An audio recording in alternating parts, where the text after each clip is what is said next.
terminal. Angeliki Scioli, who's also assistant professor at the Faculty of Architecture at the chair of Analysis, Methods, Analysis and Imagination.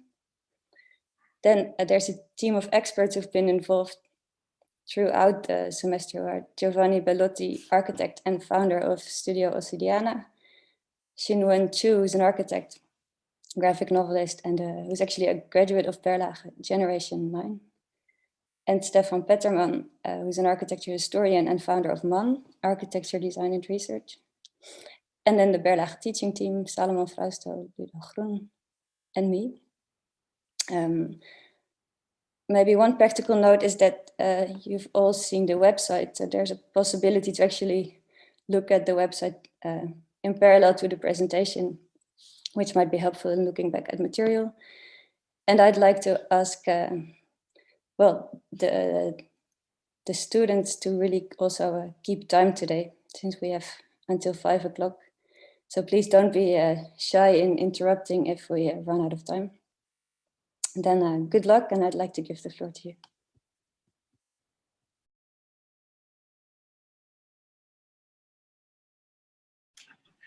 All right, let me share a screen then.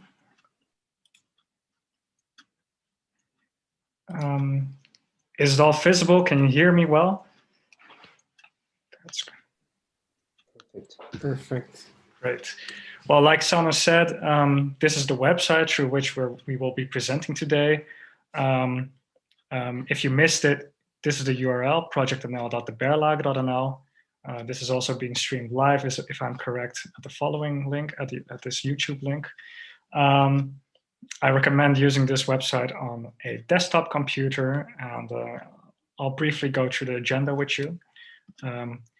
We will have we've had the opening. We'll go through a collective session where we will explain the collective project, and then followed by a few breaks and the individual contributions to the collective project. But first, I would like to start with the collective video which we produced to introduce our theme.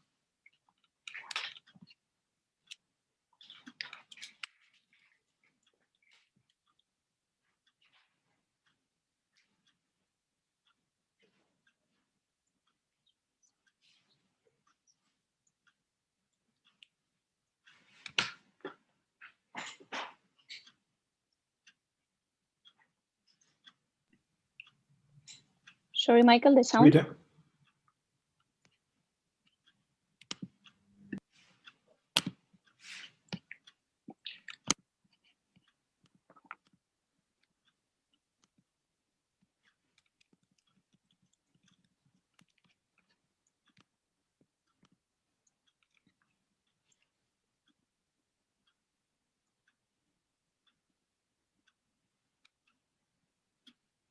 To the future Minister for Housing and Special Planning. Geachte, de toekomstige minister voor volkshuisvesting en ruimtelijke ordening. We are 11 talented designers from around the world who study at the Berlage Center at TU Delft's Bouwkunde, and we are writing to you not yet knowing if your job will exist. There has been no minister for special planning since 2010, but if the rumors are true, your job will be created after the general election. We wish to offer our view on the Netherlands and make some suggestions on what your new department could investigate. We would like to offer you the first Berlage Memorandum on Abundance. The Dutch have always been on a quest for abundance to increase the nation's prosperity, even whilst remaining modest. Our definition of abundance is to have more than you need, to go beyond the necessary. For the Netherlands, abundance is now in fact a necessity. They must balance between scarcity and overabundance and find a state where you come across immense possibilities. The Netherlands did not start with much. It is difficult land to inhabit and there is no plentiful frontier, yet the country is wealthy. How did this journey occur? During the Golden Age, the economy was extractive. It consumed. The trees that gave Holland, Holtland, its name, were cut down to build ships. With these ships, you conquered what you saw as unclaimed tropical paradises, like at London, a source of great wealth to the Netherlands. Later on, When oil was found in the North Sea, it was sold at great profit. However, the resources soon became scarce. Trees were not regrown. The colonies demanded their independence. The oil ran out. In the face of climate change, the world must learn to do business without such great consumption. In this, the Dutch offer inspiration. This is a country with an abundance of resourcefulness to combat the scarcity of resources. When the land ran out, more was pulled from the sea for food and homes. The water, that you fought so hard against, became your link to the rest of the world. And the knowledge of how to tame it, a valuable skill. The wind powered your boulder's pumps. Now it creates electricity. The country's harbors are the largest of the continent, offering Dutch businesses the link to potential customers, but also the chance to act as middlemen, connecting Europe with the globe. These opportunities rely on finding unlimited flows of knowledge, goods, or energy that can be turned to a profit. The little that this land once had became more than enough through the use of flows, and the resources are still put to good use by its residents. Where there is an abundance of redundancy, unused space, buildings, or art, there is also a chance to create something. This efficiency can be seen in plans to reuse vacant office blocks as homes, and in some cases with a plan to use them as offices again once the peak population pressure passes. This expertise in efficiency has drawn people and companies from around the world to the Netherlands, keen to share their own experience as well as enjoy the Dutch approach. The popularity of the Netherlands, its abundance of riches, has brought challenges which must be faced. The land is under pressure. Things thought of as limitless, like soil richness or fresh water, coming under strain. This is equally present in urban areas. One of the most urbanized nations in the world, residents have moved to towns and cities, in some cases abandoning villages or rural provinces for the lure of the Randstad. This has put the cities under pressure. The national housing shortage is particularly acute in the largest Dutch metropolises. The country is proud of its popularity with tourists, but they rarely visit anywhere but the most well-known locations within easy reach of Amsterdam. This overabundance has led to calls for change from parts of the country in high demand as well as those in low demand. The services required by those in the Netherlands providing data, networking, or legal structures for property ownership have been deployed most in the high-pressure areas of the country, but they also offer a way in which the low-pressure areas can be helped to regain their populations. People can move, attracted by the available space, but not limited by a lack of connection to the rest of the country. We offer these views of the Netherlands as a group. There are 3 R's we feel are key to the Dutch story of abundance: resourcefulness, redundancy, and riches. The pages of this nota expand on the ideas outlined above, raising 3 pivotal questions. How do we exploit our landscape without consuming it? What will make the redundant abundant? When abundance is overwhelming, what is the next step towards balance?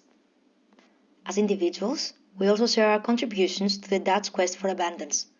11 propositions on how the Netherlands can enjoy their abundances, our ideas of the current excesses that could be made into abundances, and our instincts on the abundances of the future. With kind regards, met vriendelijke groet, Berlage Generation 31.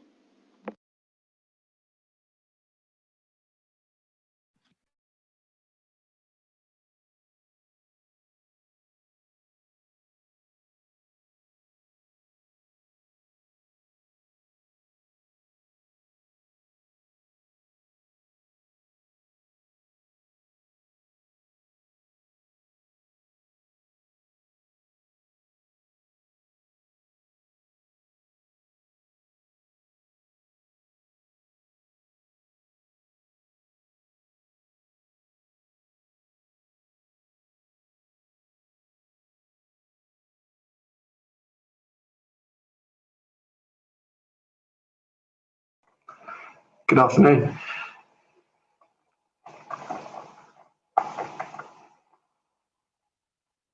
So we will now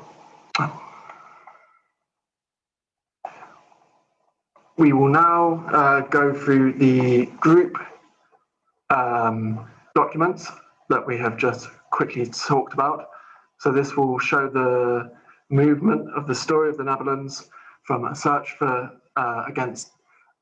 searching for a way to fight against scarcity using resourcefulness, the search for efficiency and the use of redundant infrastructure, and then the problems related to overabundance and the need for balance in the Dutch economy in the abundance of riches. So I will now quickly speak about the first document, the abundance of resourcefulness. So a collective map shows the flows that move through the Netherlands. There are flows of water running out of the Maas, the flows of trade running into the port of Rotterdam and then into Europe, and then the much slower flow of land being produced by the Dutch.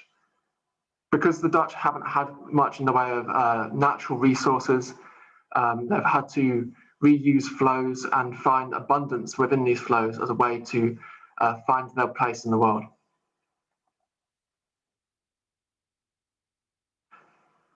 One of the most remarkable things about the Netherlands is the amount of water.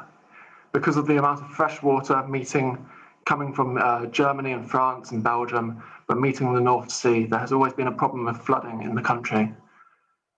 This has been a huge task for the Dutch. The Delta works are the best example of the amount of work that has had to have been done.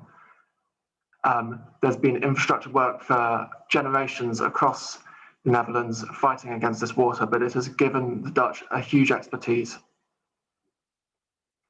There are now problems with saline water, as drought means there's less fresh water coming down the river, and it means that saline water gets further up. But these issues of water also give chances for new infrastructure, like the water squares or climate-adapted streets. And the Dutch can form their expertise and create new fields of work for themselves, such as fighting against heat stress in city centres. So because the Dutch is a very urbanised city, one of the most urbanised cities in the world, it has a huge amount of towns and cities, but these are quite small relative to other countries, which means a lot of people are on the city's edge as a result. And this gives a lot of people access to nature, although it is questionable of the quality of this nature. Because of the Dutch huge amount of infrastructure, they are also very well connected to the world and to the rest of Europe. And as a result of this and their access to nature, they are the second biggest agricultural producer in the world. Because of their lack of land, they've had to be incredibly efficient as they use it. And this has created a very innovative economy. And they sell this innovation to other countries and other nations and other companies.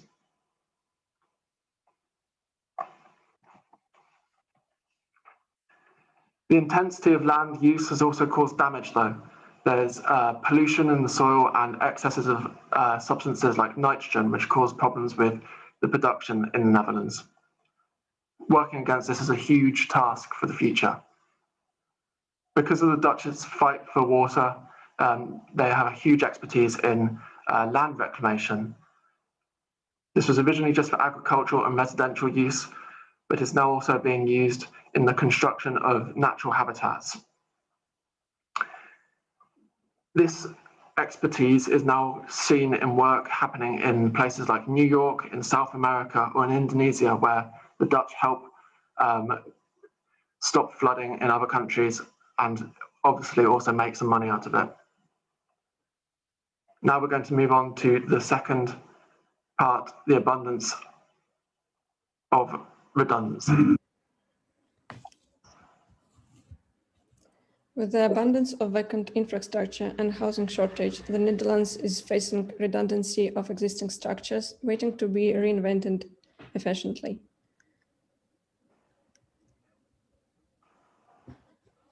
The map shows the disbalance of the Netherlands. We can see a gray color is a shortage of housing.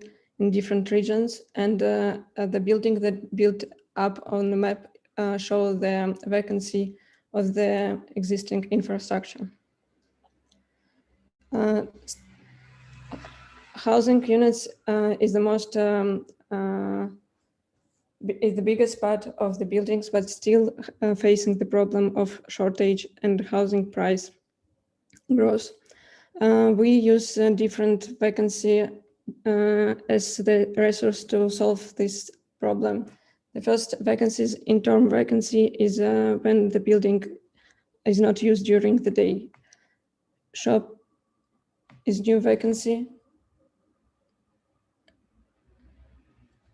And office.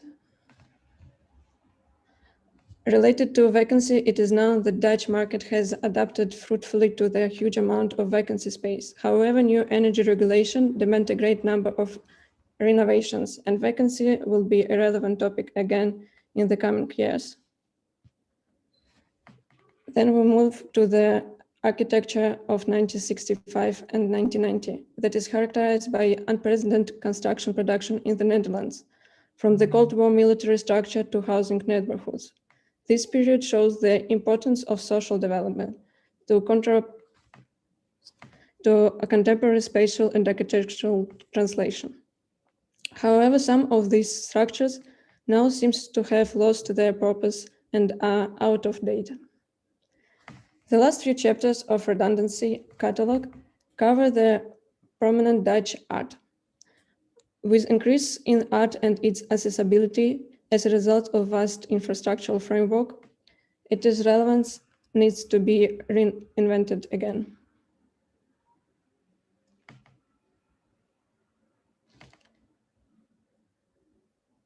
And now we can move to next chapter,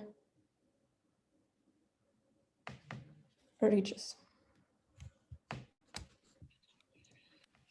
The final chapter of the final series of these books is called Riches. The Netherlands has always been connected well over sea and over land.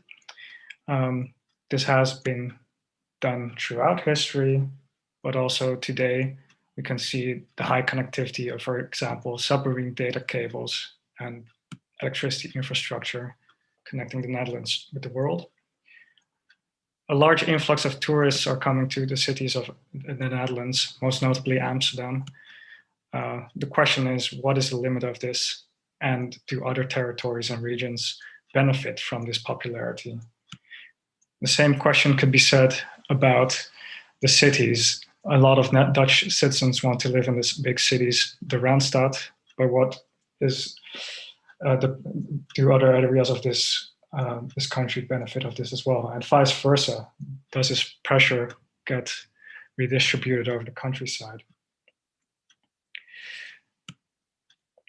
The Netherlands has one of the highest connectivity rates when it comes to digital infrastructure.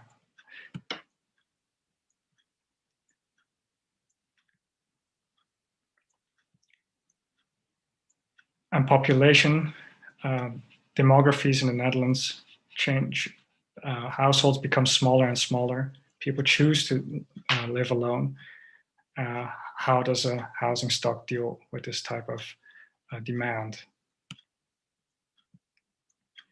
And finally, service subscriptions, now increasingly more common with new digital products being launched by the day. Subscriptions can be in reference to maintenance services like window cleaning as well, and there's even rent type of service subscription.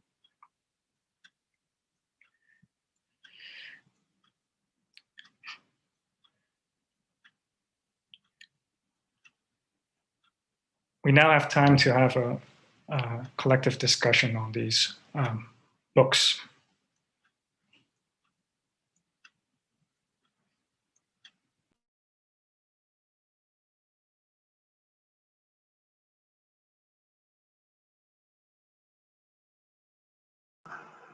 So the floor is now open to our guests. So if anyone has any comments on the work they've seen so far, yeah, please just jump right in.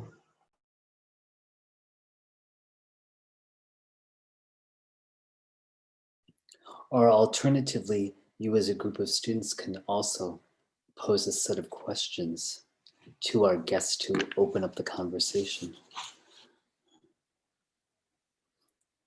Maybe to summarize, as a group, we were the title of this group project is called "The Netherlands: A Quest for Abundance," and through these 3 chapters, we've tried to define what this abundance has been and will be,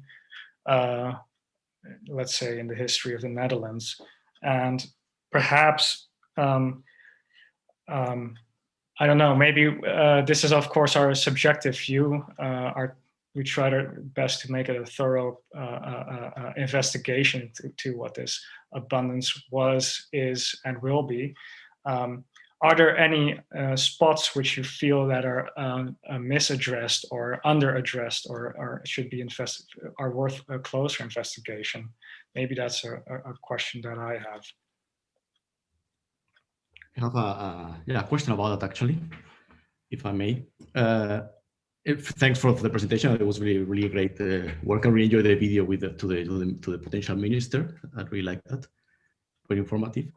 I'm very interested in something that you mentioned, how, especially in the first report, how the Dutch approach, in a way, and entails the export of knowledge and skills and technology to other nations. So, like in terms of flood control, production, technology, agriculture, land reclamation, but we also know that the use of all these techniques and technologies all over the country in the Netherlands have brought in many other problems. So in the country, like I think I would have maybe appreciated more emphasis on the ecological mess that the Netherlands is in now, with the nitrogen and all this kind of imbalances that the use of these technologies has caused. How do you see that then the implications of this export-oriented mindset, given that you know that the way it has been done in the Netherlands has brought so much imbalance?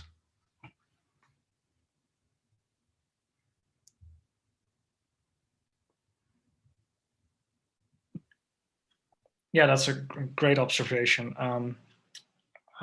Yeah, that's a good question. I don't think we can answer that now, but indeed to look a bit more outwards to see what this global, let's say, idea, what you said, idea of export has brought us. We did discuss for a moment that indeed these land reclamation projects, like I don't know, Dutch expertise, ending up in Dubai or in channel crossings. But yeah, that's indeed stuff that we didn't expand so much upon. I think also. Can I ask maybe a follow-up on that. So you distinguish between, let's say, the idea of consuming the landscape and exploiting it. So you say something like, can they exploit until they can consume it or whatever? Can you maybe elaborate on that, and especially to kind of continue on that question of Victor, in which sense you consider, what do you consider patterns of exploitation and what do you consider patterns of consuming? So with the Netherlands, yes, obviously there were some natural resources that existed before. As we said, the name Holland, and as you've told us, Ludo, comes from the name Holtland, the wooded land. And these are resources which have been completely consumed. So the Dutch have had to try and find this new source of work, which is this export-orientated way of doing things. And this is obviously very problematic and has caused a lot of damage. And the question we're trying to pose really is sort of what next with the Netherlands and how can they try and find more balance? And hopefully in our individual work, we will show sort of new ways that the Dutch can find balance. So yes, maybe it's sort of under discussed here, but hopefully by the end of the afternoon, it will be clearer.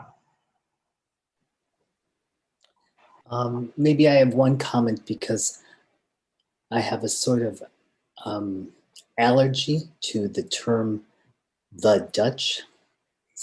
I actually find it a bit impolite and constructed at a great distance. So considering that we are here in the Netherlands, we are part of the Netherlands, even though I acknowledge that it's a strange situation, given our current, given lockdown and certain things at this moment. But there, my point in bringing this up is a kind of the distance that is then attached to that sort of phrasing. And so I believe that words are important for how one engages. So I presume that this is a purposeful choice. And if it's not purposeful, it's accidental, and that would then be something to maybe have a discussion about. Because I believe it is always, I mean, we are in this, we are all part of this at this moment. We consume and exploit the Netherlands. We are part of its economy and its richness. We are in it. You know, we're not away from it, observing it from a distance, because that also implies a certain set of, let's say, maybe moral judgments. But, you know, I don't know. That's just my thought. I would, you know.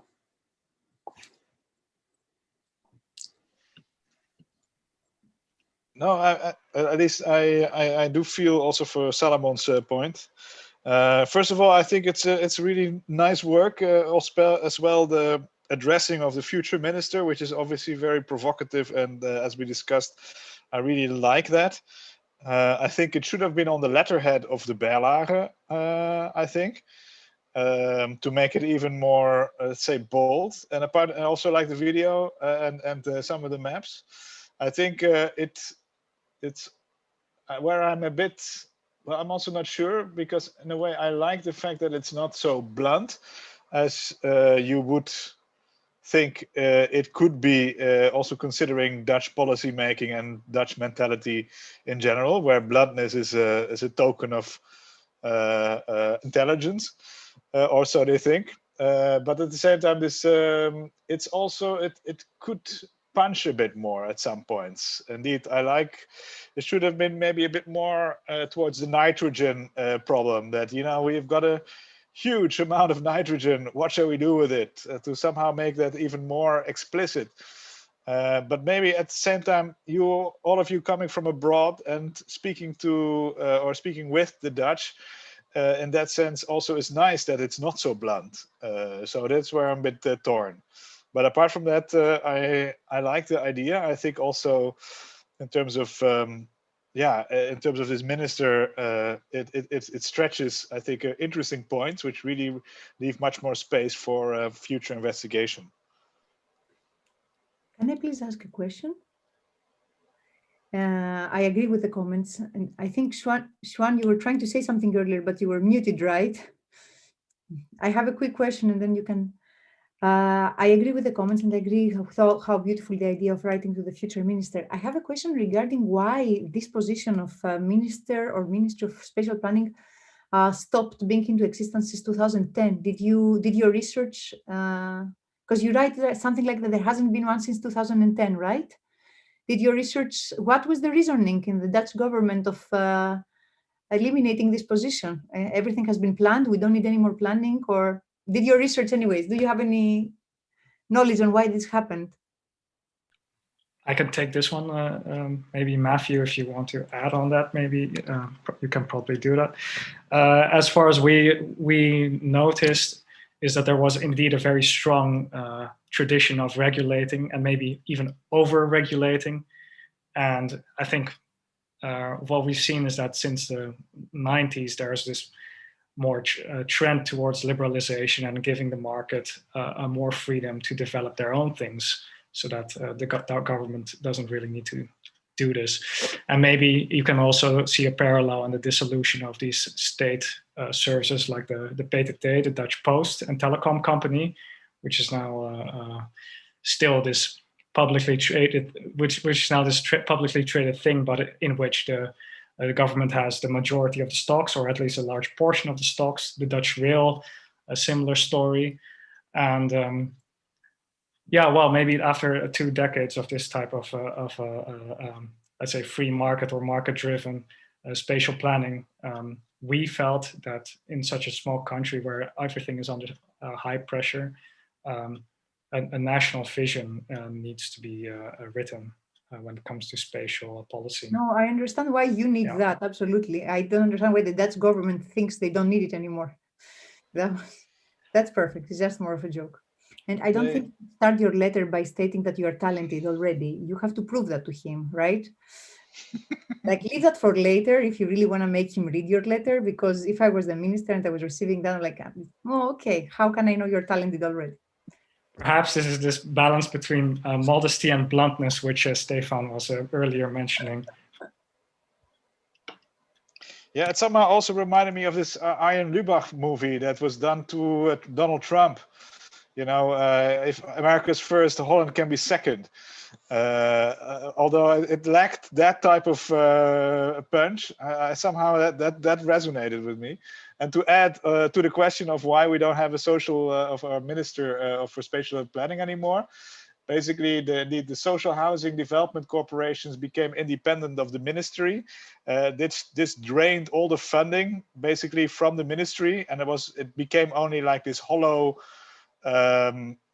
institute without money. And that's where basically their influence stopped. And then they said, okay, let's quit altogether. That's in a nutshell. It's a very complex history, but we're not here for that, but just as a context.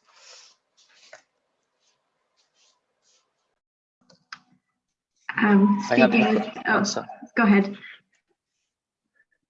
Sorry, I didn't want to interrupt. I also have a question, but maybe it will come up, or I don't know if it's a slip, but I'm wondering, when you ask how to exploit without consuming, it seems like a play of words. I was wondering what the difference would actually be, or if it goes to some kind of value judgment or moral judgment, or if we can replace exploit with cultivate or with other words.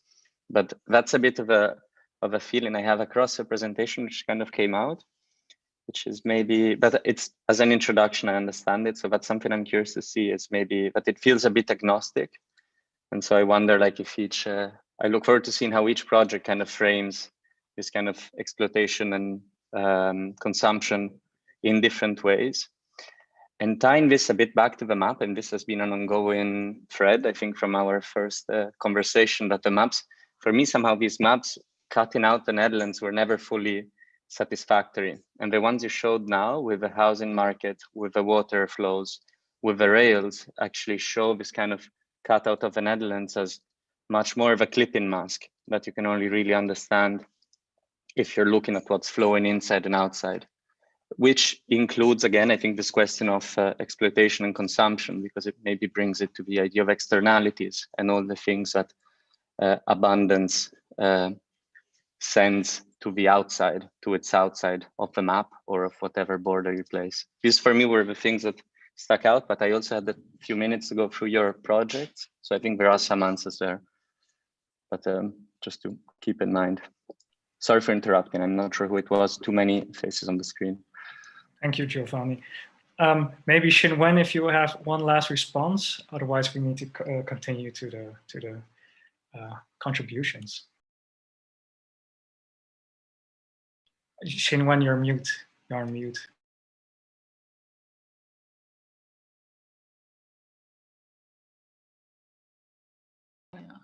Yeah, you hear me now? Yes, perfect. Yes? Okay, yeah. I definitely agree that this is a very good way to present your project to a possible future ministry. But I find the presentation somehow lacking boldness. So that bluntness of the certain approach that you're actually going to, that was the end of our last workshop last time. We were talking, we agree, we're going to go for it. I'm going to embrace it and really completely think maximum what you can do about all this. So in terms of graphic so far, it's something, and also the tone of voice is something I'm missing. And so I look forward to all your proposals, and I hope to hear more of your design and what you're going to do about it, how you are going to show the capacity to transform, to make new and better instead of what you saw and what you thought. Great, thank you for that input. Great. Well, to conclude this collective discussion for now, we'll have more than enough time later on to talk more. I'm going to give control of the screen to Jacqueline, who will also take the floor. Mute myself.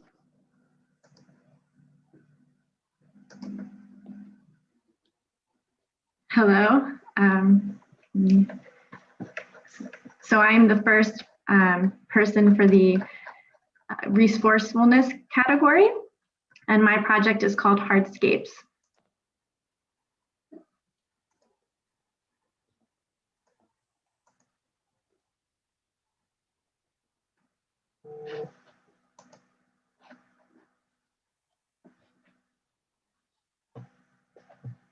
Intimately related to water, the Dutch have used it as a resource throughout their history. Water has been used for transportation, irrigation, and the feeding and cleaning of cities, necessitating the development of expertise in controlling it. The resulting diversity. Sorry, but is the audio very quiet for everyone else?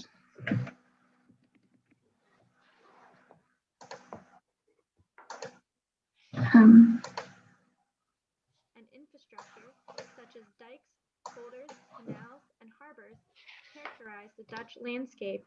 As an effect of climate change, increasing cloudbursts today are posing a new challenge, in particular in the almost entirely paved urban centers. By introducing new types of water spaces in response, this project builds on the Dutch culture of regulating and instrumentalizing water. Amsterdam's sewer system is flooded about 4 times a year from heavy rainfall, causing streets to be closed and basements to be flooded. The number of cloudbursts is predicted to rise, producing over 25 millimeters of water per hour. With the sewer systems becoming overwhelmed, new spaces for retention, buffering, and absorption are needed. The large amounts of hard surfaces can be used to enrich the collection of water types and aid the existing water management systems to catch the rainfall during cloudbursts. This project proposes 2 prototypes, one designed for canals and the other for harbors, that can be part of a network implemented in different sites throughout cities in the Netherlands. As a kit of parts, the prototypes can be configured to specific locations. Each prototype is constructed of man-made materials that aid the current drainage on existing hard-surfaced sites. As civic space, each prototype allows for a particular experience of the water. The designs of the 2 prototypes implement a civic and cultural strategy that highlights the Dutch's constant quest for a balance between land and water. Hardscapes have the potential to become the new romantic green pasture that populates the landscape of the Netherlands. The project uses prototypes to create a spatial quality for the Dutch that deepens the existing connection to water and the connection to others that water brings.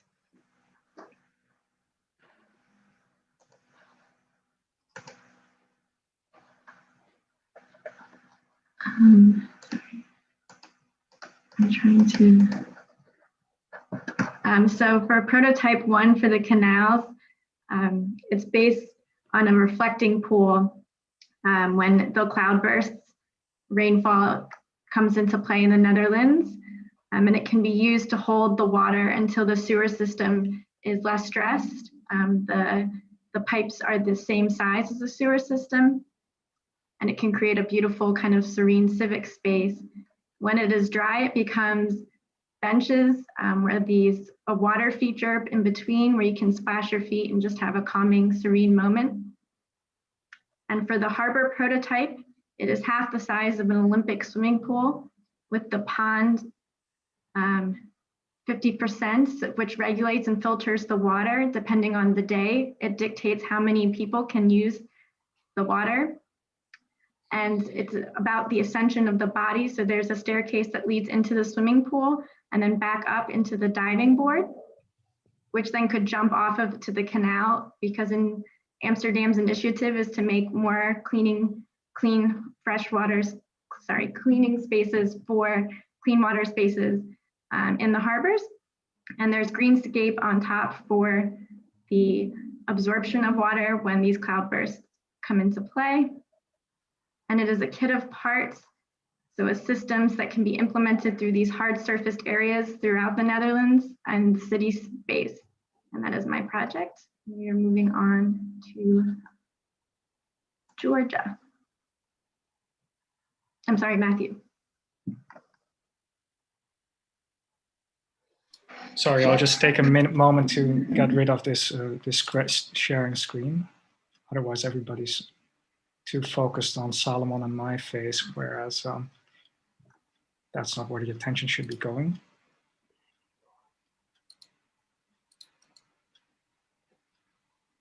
Okay, Matthew.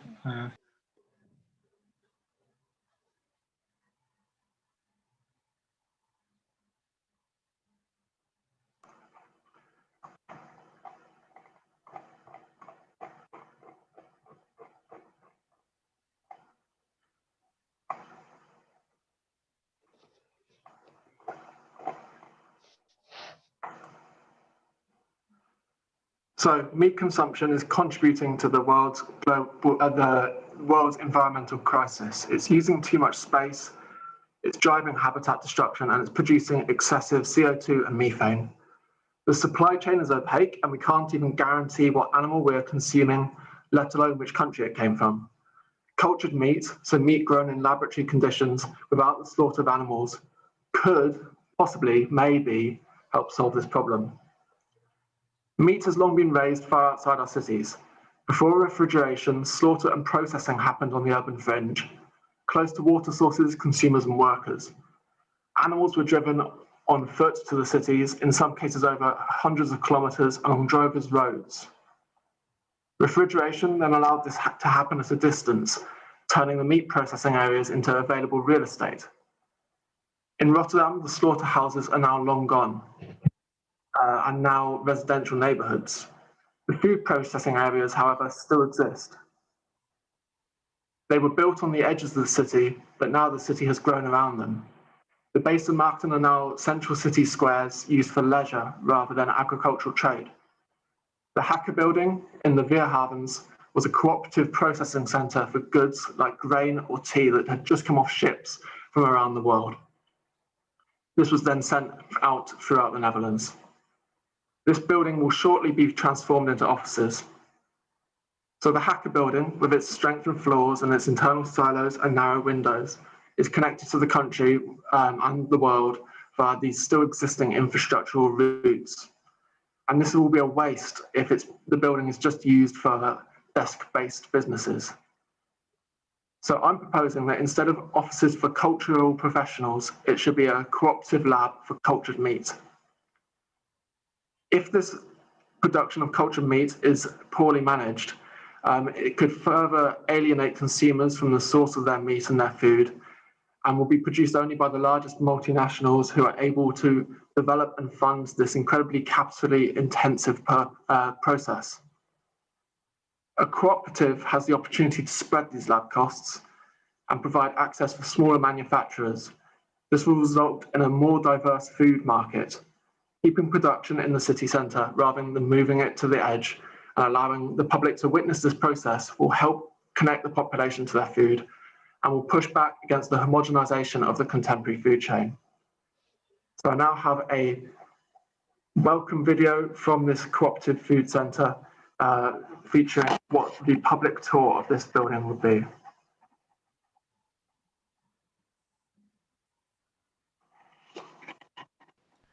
Welcome to the Rotterdam Cooperative for Cultured Meat.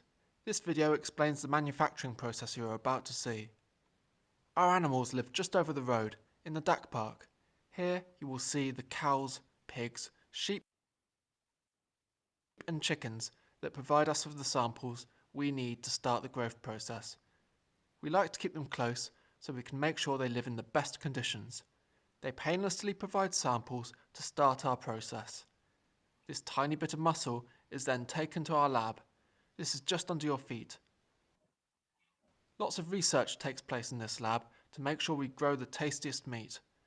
We don't just use samples from Rotterdam, we also have a global network that can help us make the less common meat. Have you ever eaten a crocodile burger? The first cell divisions happen in our test tubes. Once the process has started, we move it to our bioreactors. Here, the meat grows in a special animal-free growth serum. This protein serum is shipped in, made from other agricultural byproducts. The meat is kept in perfect conditions, multiplying many times. One sample provides 20 tons of meat. Once this process is finished, the meat isn't quite ready. Different bits, the muscle and the fat, are grown separately, and they must be put together. Once this has happened, the meat is ready to eat. Some is sold directly, but a lot of our meat is then turned into other tasty foods in our test kitchen. Rookworst, gehaktbalen, kroketten, they're all made here. We use local processes and ingredients to add that Rotterdam flavour. From there, most of our meat is transported to the shops, by truck and by boat. You can even see our products on sale over the road in Albert Heijn. Downstairs you will find our restaurant where you will be able to try the meat yourself and see how delicious it is. A kinder, healthier meat doesn't have to compromise on flavour.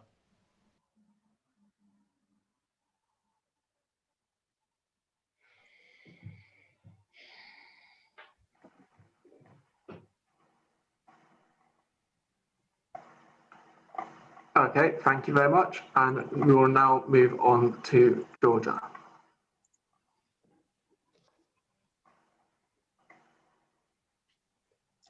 Hello.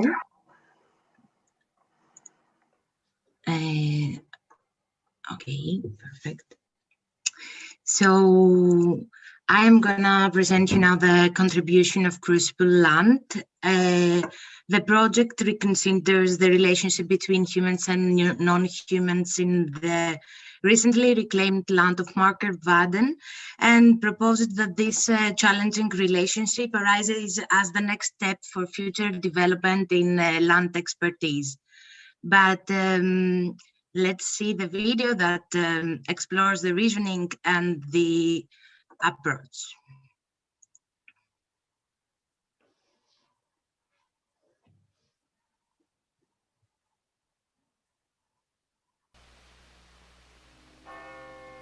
The Netherlands has always been the threshold of innovation regarding land. The country surpassed their scarcity of land and cleverly converted it into resourcefulness of expertise. Through their occupation with land, they establish a relationship between the natural and the man-made landscape. Nature and humans shaped together their tissues into a complete organism, the Netherlands. In the Dutch polders, we discovered this synergy. However, is the synergy of nature and humans materialized in space?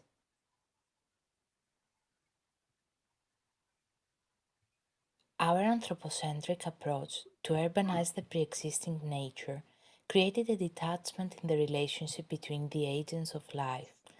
Now, guilty as charged, we exile natural processes to preserve them. And if this sounds dystopian, let's take a look in Markervanden, the most recent land reclamation. The construction of Houtdriepdijk in 1976 disconnected Markermeer from sea and rivers, increasing the level of sleet, decreasing natural productivity, and diminishing other species. An archipelago of islands, 750 hectares in scope, is meant to atone our urbanizing practice. If we search for the most representative tool for developing cities, then the answer will be unanimous: the grid. Going back to its origins, we will find the connection of sociology and the art of urban planning, the tool to produce democracy and equality in space. And following the words of Lefebvre, if the body is the main agent of producing space, then should we reconsider what the body is? The well-established relationship with technology is renewed. Through satellite-based images and robotic sampling, the new produced space is monitored. The grid mediates the encounter of humans and non-humans in the crucible land of Marker Vaden.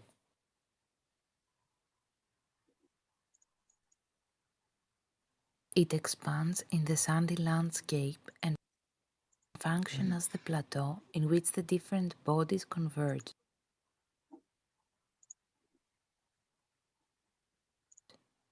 Trees, tables, walls, birds, columns, pools, humans, sofas, beavers, octopuses are all there.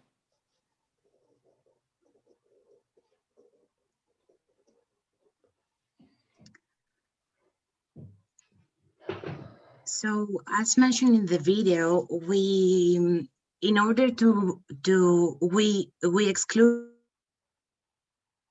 our urbanizing practice, and looking in the idea behind urban development, we find the grid being the main idea that is completely interwoven with urban planning.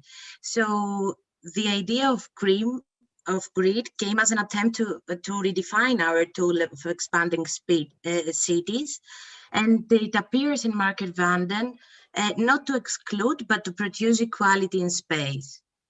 So here we can see that the grid actually mediates as the encounter between the different species, humans, animals, and plants, but also non-human bodies such as technology and objects. The project considers an ongoing experiments where different bodies meet and unexpected formations occur. So now we can, I can give the stage to the next group, redundancy.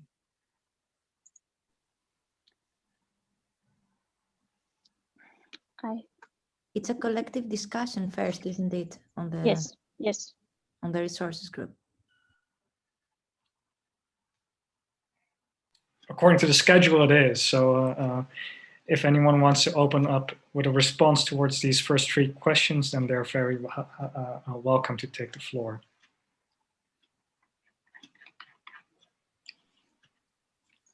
I have a few thoughts, but I also was hoping, should we try to, I mean, I think there's a common, I don't know if it's a thread or a difficulty yet, but maybe for me has a bit to do with the difficulty of addressing the problem and let's say the problem, the topic and the scale. I don't want to force it into one conversation though, but I'm having this this thought. I can go backwards just because it's a bit easier, and maybe someone can jump in if you think it's relevant. There's when I look at George's project, and we had a chat last week, it's so alluring, this project. There's something, it looks like the basis of something, and then it kind of lands where the grid is not the marker mere, and it's not kind of working at the scale of a territory and somehow contesting this kind of very problematic idea of naturality and of Marker Vaden and of these islands and of other preserves in Flevoland that have come before. But it's actually becoming a kind of cute garden with, unless it's a diagram in scale, but it's going from kind of Jeffersonian grid or scope of a problem to Zen garden project.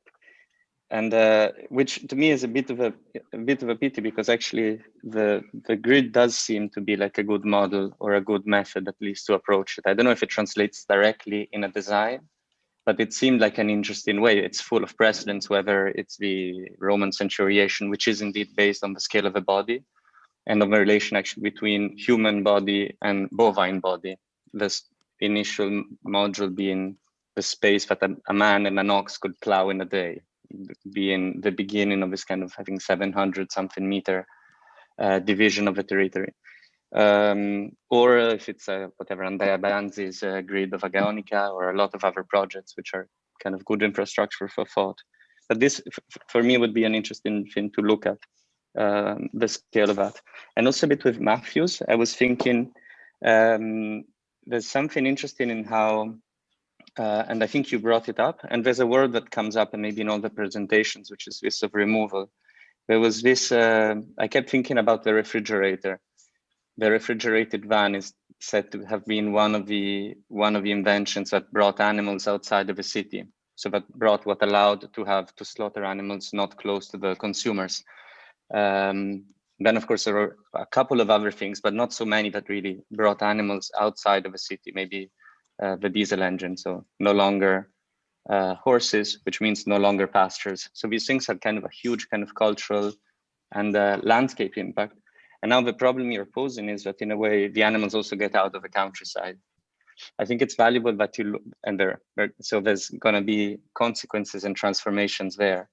But within this, I think your eye fell on actually the space, let's say on the refrigerated van, rather than on the consequence of the slaughterhouse not being in the city. So it fell on the center of the production of the lab and a new model for this kind of lab farm, rather than on the consequence it would have on the farms, on the landscape, therefore on the nitrogen and all of that. I was wondering if there's, well, I don't know if you can look at them as questions, why the focus was there in one case, and perhaps why the hesitation of expanding the scale. This, I think, goes also for the water, of thinking of these cisterns seem very modest, let's say, compared to the scale, even of their context, even to the scale of a port, these kind of water retention bodies. What's the block? I'm wondering, what's the...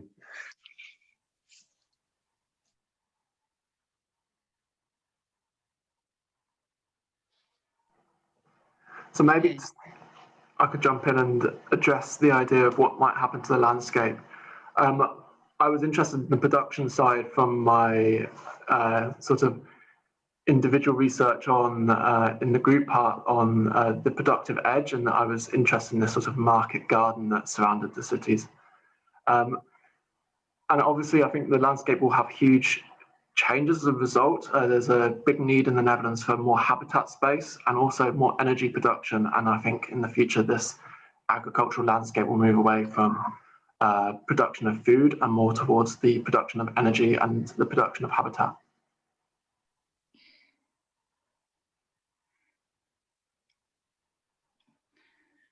I will say something first related to what Matthew's project is. Where is all the nice presentation that you made last time?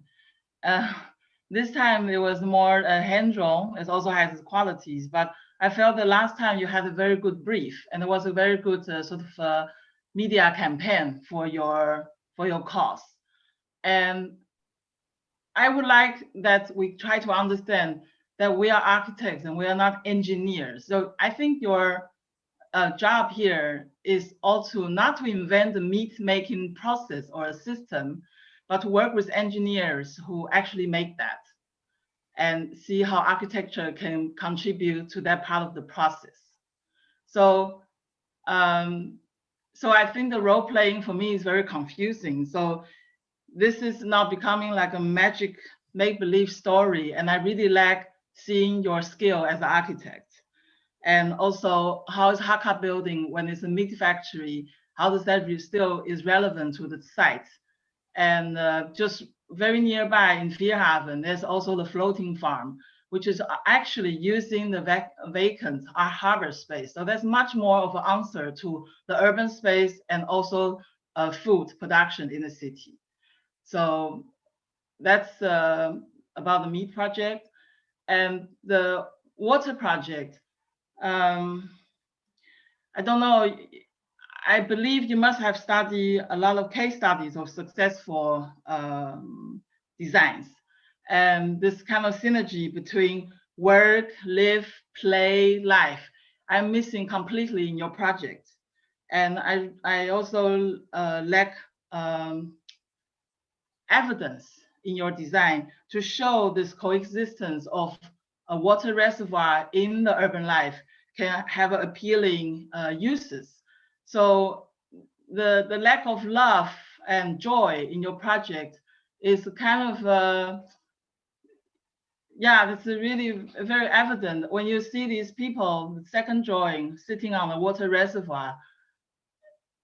It's so poor, it makes me want to cry.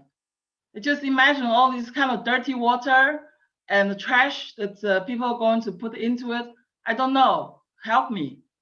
And lastly, with the Markerwaden project, you have this kind of interface between water and land. It's a very delicate ecological system.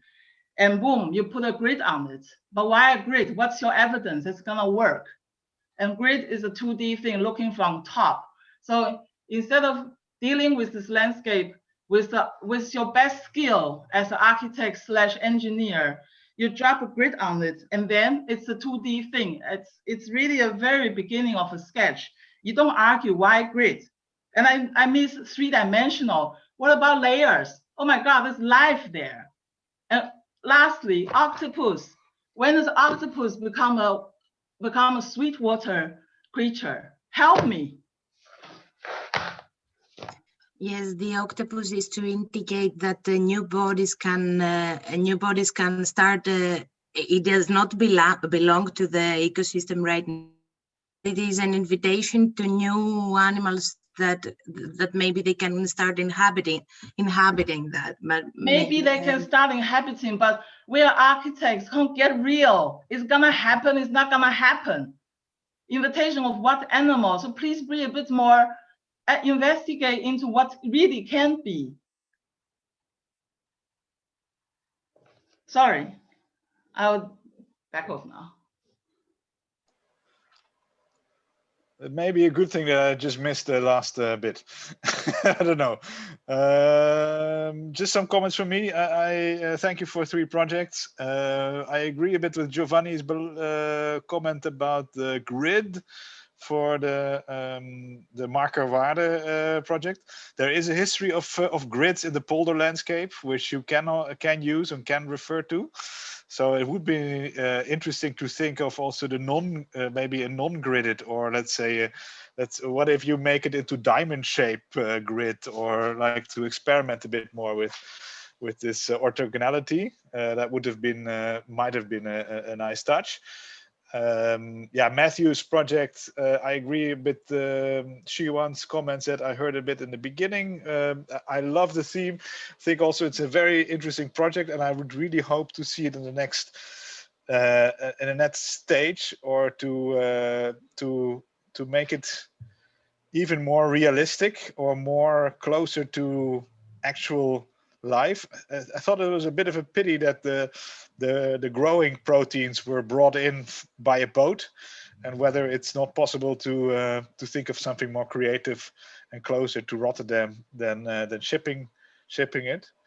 And I was not that startled or depressed by the gray canal prototype detail, although I would say that there is a dimension missing in terms of maybe symbolism, or somehow relating the project to the culture of water, or I don't know. In terms of design, I'm not a designer, but I could imagine that there's some more things to explore, by also looking a bit more in detail on the existing types of these type of interventions, which in Rotterdam there are a few, and you have them in your presentation as well, to see at what they currently miss and what you could add, or what kind of innovation you could bring on top of it. But that's just very briefly, sorry. I could also jump in if there are no answers from the students, but if the students want to answer, please go ahead. Well, we just have a couple more minutes, so yeah, feel free to talk first. Okay, I guess I'll jump in. First of all, I really like that the conversation is getting heated, because that means you're putting on the table some very interesting things, and there's room for expansion and there's room for development, which is exactly what you should be seeking at the first year of your master's studies, which is fantastic, at the first semester. There is an element that has to do with the interaction of your interventions, all three interventions, with the surrounding context and the interaction with the people, the embodied experience, that I think all three of them, to a different degree, could benefit by developing further. The very first project by Jacqueline, which is called Hardscapes, and I was actually thinking, Jacqueline, why Hardscapes? Because you're touching on a very soft element of the water. And when you started talking about it, I was like, fantastic, finally, in a country that is really based and built on water and is all about water, we're starting on thinking about interacting embodiedly with the water, because that doesn't happen. Yes, you do see some people swimming in the canals in the summer, but the canals are really not that attractive to swim in. And I have started imagining that you want to create this possibility with both your canal intervention and harbor intervention to allow people immerse themselves in the water.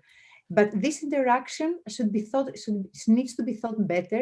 Indeed, what about the dirty water? What about the very rainy days, the extremely rainy days, the less rainy days? There are so many different qualities you can actually look upon there. It's a very different thing when it's this constant, a little tiny bit of water that is very common in the Netherlands with a very rainy day. So interaction between how the people and they actually will be enjoying that, but also interaction with how they will be working with the cities in a more strong way. I know it's a prototype, so you want to imagine it for many different locations, but maybe you could take a couple of locations and actually try to make it a bit more grounded.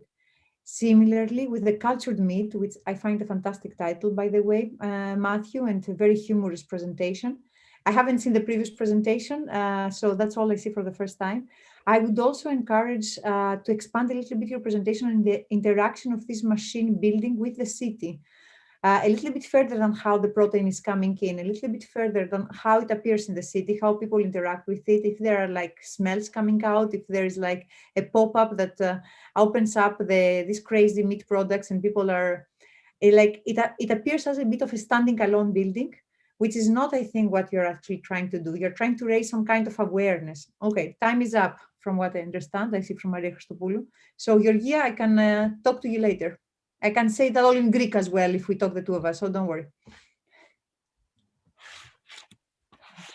Thank you.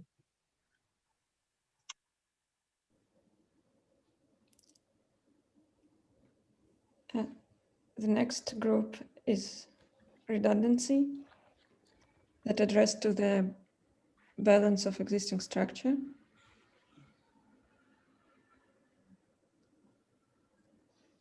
Do we have the break now or later?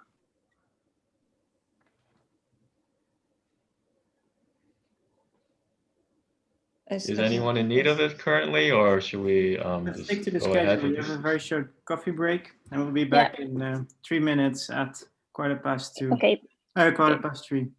I mean, at least we got a 50.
Michael?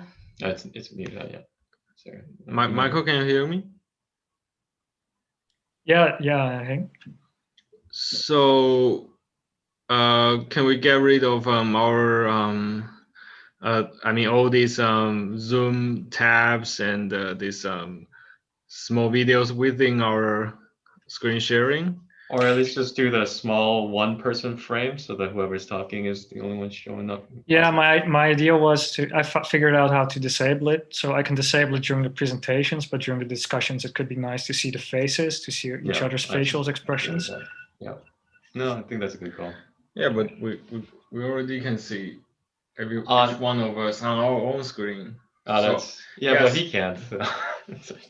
We can't, and also the viewers are viewers would like to enjoy our company, I think. Okay. Got it. Thanks.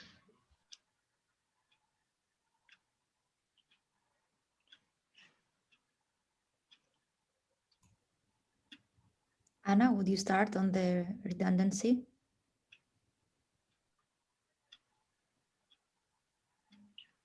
Wait just a moment, Masha, before you take control. I'm going to prepare it, and then the floor is yours.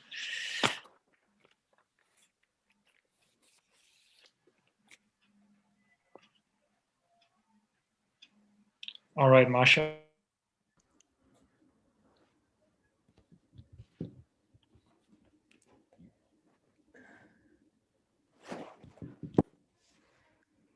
One second. Yeah. No, I can't control. Yeah, I can. So we are going to the redundancy group that is focused on the balance of existing structure. My response is implementation of a housing program in commercial premises that is called Air Room. And I will start with the video.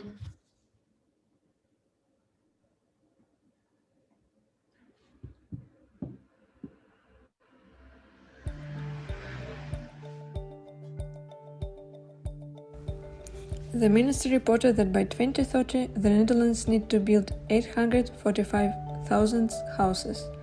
The current housing shortage led to a rapid increase in housing price, as well as to rising rental cost, that together have made housing unaffordable.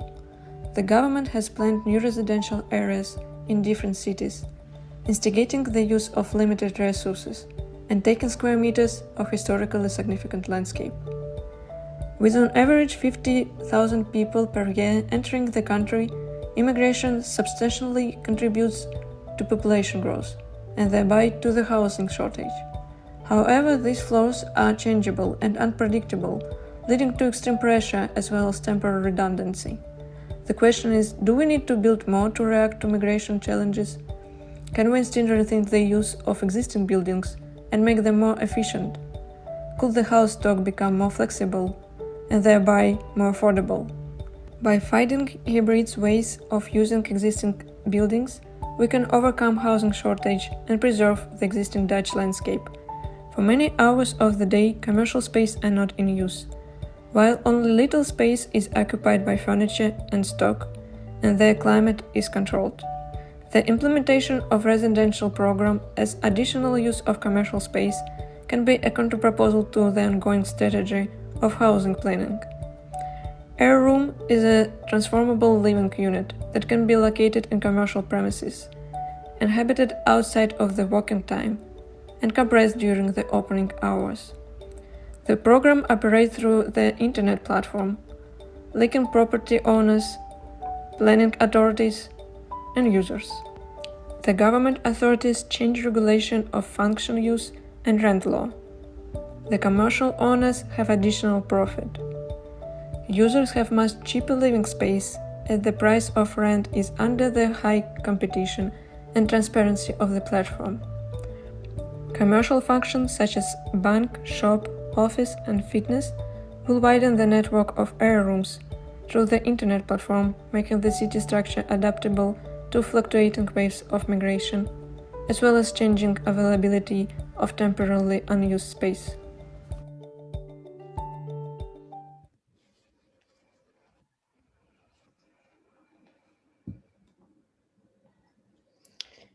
Now I want to say more about the air room.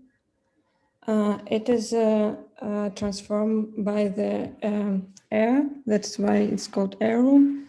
So by making it vacuum and air again, it's transformed immediately. The lifestyle of the future supposed to be nomadic with a limited possession. As new sharing economies and abundance of subscriptions continue to shake the set of items, and all that is needed to fulfill your life is your suitcase and internet connection. So the program network is expanding with the engagements of more and more commercial participants and users through the internet platform. While the air room may suit the lifestyle of particular target group, pressure will be taken off the market for more traditional forms of housing, overcoming the housing shortage and making the city more flexible to unpredictable demands. That's all.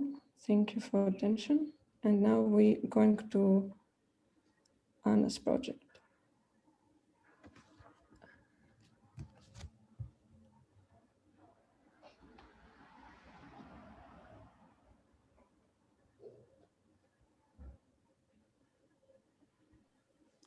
Hello.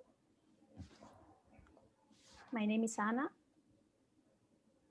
and I will be presenting the project called The Resurrected Towers.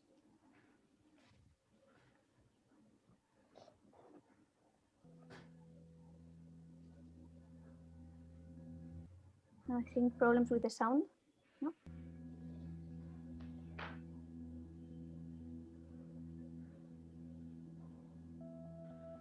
After the financial crisis and adjustments in the labor market, about 8 million square meters of Can you hear it? Yes? Yes. Office buildings were vacant in 2015. Dutch expertise has adapted to the market fruitfully, conceiving new uses for empty offices through new urban policies and regulations. However, although the gap between availability and occupancy has decreased, a second wave is coming. It is known that 50% of offices in the Netherlands will need to be either renovated or demolished by 2023 because of new energy efficiency regulations. How can we take advantage of the upcoming abundant wave of office renovations to combat housing shortage? This new scenario calls for design, but also for a reassessment of recent renovations. The scope of the project is established by the American office tower brought by Myron Goldsmith to the Netherlands in 1975 and recently renovated into apartment buildings. With a tube structure, these office towers provide an oversized grid on which we can intervene freely. Thanks to the high load-bearing capacity, holes can be opened in the concrete framework to generate high-rise balconies and common areas. However, regulations regarding depth and light were supplanted in the lead towers by speculative rulings made by stakeholders, for whom leasable square meters outweighs in importance the amount of habitable space. What spatial parameters address cohabitation and collectivity? How should we review these terms across collective housing in the post-COVID era? As in Ballard's high-rise dystopia, the lead towers represent a controlled system which will make its occupants lose interest in the outside world, hindering real integration with the urban fabric. Shared facilities should not only incorporate external uses into the home, but they should complement it as if they were an extension of it. Study rooms, common kitchens, and shared balconies are some of the options to reincorporate in our fight for an update domesticity. The Resurrected Towers is a protocol for converting office towers into housing. This protocol highlights 6 actions in a counter-proposal for the process of adaptability in real estate transformation projects. Break the grid, avoid depth, bring in light, ensure durability, decentralize systems, and please, don't design a hotel.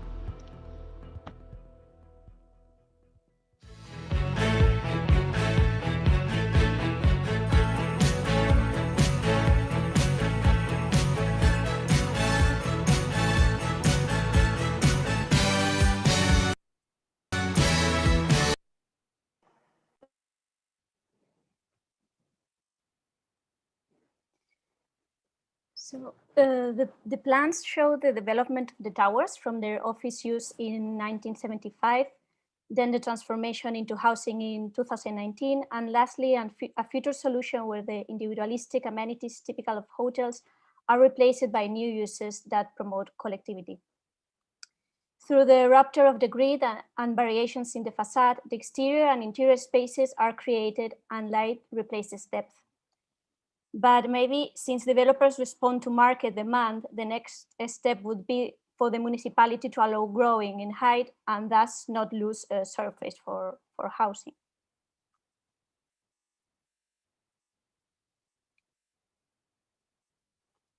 To sum up, the projected vacancy of office buildings from the 60s and 70s, characterized by an over-dimensioned two structure, which is repeated all around the world, offers opportunities to rethink high-rise living and the design for collectivity. Now it is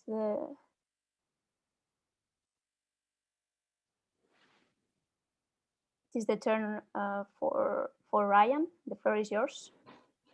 Okay, thank you.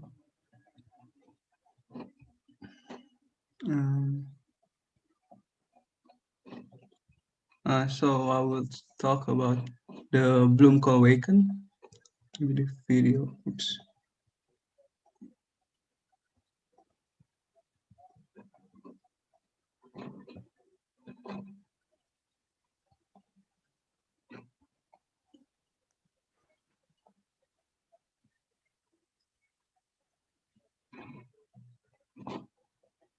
The Netherlands built large-scale housing neighborhoods on the 1970s and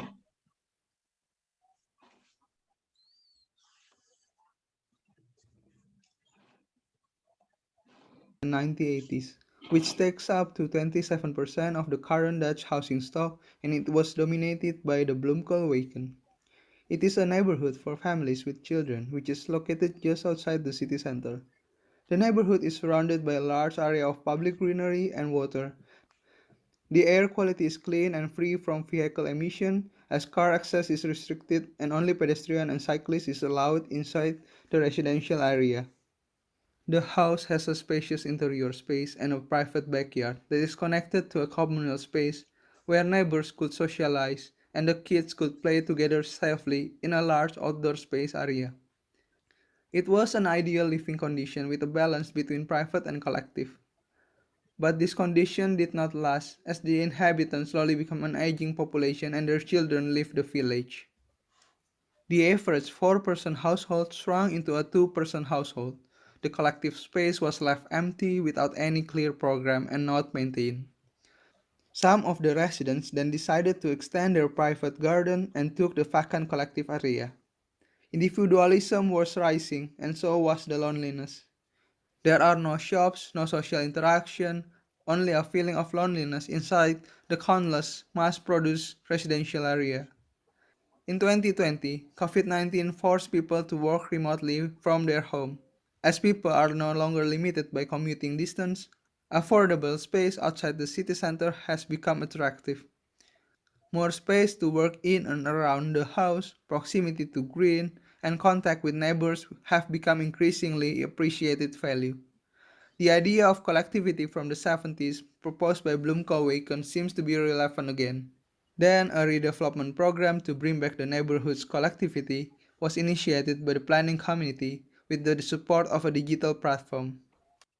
First, they list vacant housing stock owned by the municipality and housing corporation to be developed and ready for new residents. While the redevelopment program is not forced on private owners, some owners could opt to participate in the planning process and make their house into multi-family housing. Owner-occupant could stay in other redeveloped housing during the construction process. The current and prospective inhabitant could choose several financing programs to rent or buy a house. The municipality also mapped empty collective spaces and undeveloped plots to be developed further. The inhabitants then fought for additional programs that could be added to their collective spaces through the platform. The platform has become a collaboration tool between multiple stakeholders, such as inhabitants, house owners, housing corporation, municipality, designers, and planning community to organize redevelopment process. The new neighborhood is now full of activity with its original density and collectivity. The inhabitants shared space, care for elderly and children, skill and expertise, and time to maintain the collective spaces. Car sharing and bus is the main transportation system of the neighborhood. Therefore, parking spaces are now available for other social functions such as communal working space, shops, bar, educational center, or creative space. The redevelopment program did not stop here. The density of the neighborhood continues to be increased to embrace its collectivity. By multiplying the floor area ratio of the neighborhood, it opened up space to a new type of collective activity. Gym room on the ground floor, garden on the fourth floor, study space on the sixth floor, or barbecue party on the rooftop.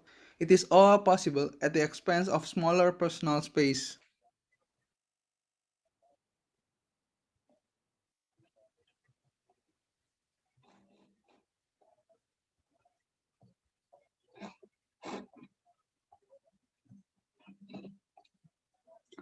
Yeah, so through this redevelopment strategy, I hope the Bloomco Weekend can have the potential to form a new type of collective living environment by growing in density and the ability to adapt for future lifestyle and upcoming pandemic. And similar with Anna and Masha, this projection hope to can lower the pressure of housing shortage in Netherlands. Thank you. For the next, we can move on to Nishi.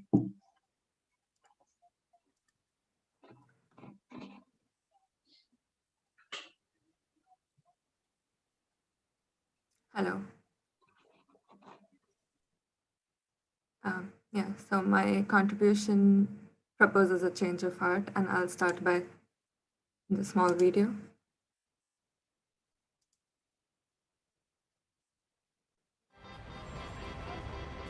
If there are questions, if there's a public outcry, we know how the public can be angry at art, which I think is fantastic. The abundance of art in the Netherlands, especially during the Golden Age, led to the government and foundations forming the pedestal of an expansive institutional infrastructure with more than 1,000 museums, increasing the accessibility to art immensely. Studies show that most Dutch people come in contact with visual arts in public spaces. Art in public spaces has fostered familiarity amongst the Dutch street scene. The post-war infrastructure of public art established the scheme that allowed 1.5% of the large-scale governmental project cost to fund public art. However, lack of maintenance, latest budgetary constraints, and removal of the percentage scheme confirmed that the government's response lay in the privatization of cultural support. Art in public space today faces two major issues. Firstly, with more and more commissions, the existing artworks and the space around them are being neglected. And secondly, the commercialization of new artworks resonates with political power and city marketing, whose logic affects a nominally disinterested collective rather than the society. Public art is becoming redundant. How can the system of creating art in public space be reformed to ensure its significance? How can public art integrate with the built environment and grow with it? This project, through its design, proposes a reformed system to plan spaces for artworks in two contradicting situations: in newly developing areas and in the reclamation of underutilized neighborhoods and buildings with high heritage value, by applying four principles. Sites are selected based on the spaces that require action, and site developments are planned around and for the artworks. The maintenance of artworks is devised based on the type of art, its relationship with the community, and future developments based on which the location or replacement plans are framed. Public engagement is strengthened by involving inhabitants in the site developments to create a sense of relevance, identity, and ownership. Project teams for the development are formed by collaborations between artists, architects, and planners to produce a sustaining space. The long-term planning combines the old and new artworks, experiments with more temporary and contemporary installations, and balances the autonomous and the social. This newly developed growth model identifies the prospect in the spatial planning of public art by providing future scenarios of artworks and transformations within its context.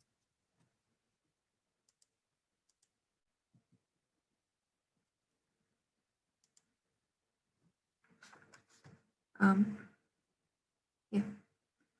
So before any future developments of space around artworks, it is vital to understand the type of art and its relationship with the people around. Sometimes artworks are nostalgic, sometimes they're autonomous, each with their own lifespan. The aforementioned principles have been applied on two sites. The first one is the Prince Alexander Plain in Rotterdam, where the current artwork is rooted since the 1980s but has escaped the attention of the current developments. Through these overlapping and coexisting timeframes, the representations try to draw a parallel between the issues of the past, the present, and the proposed future. At the same time, just a second.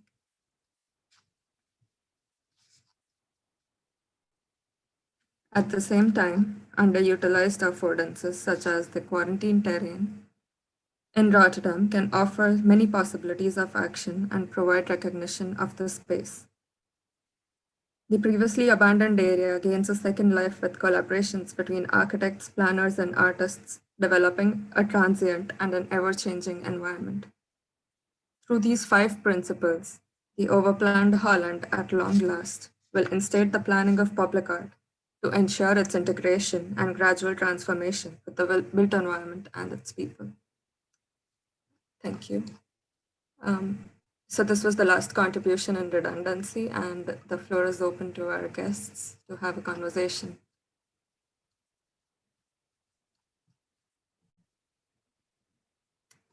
Michael, can you take?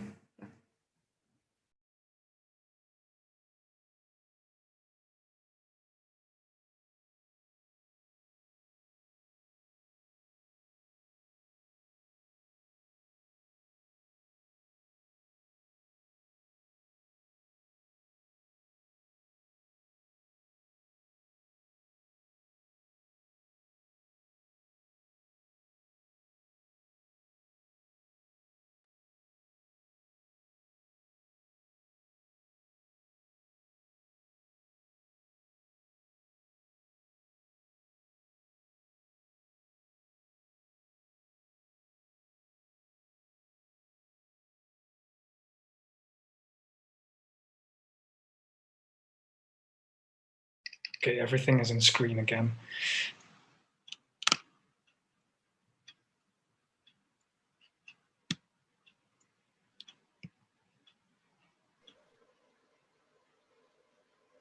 So who starts?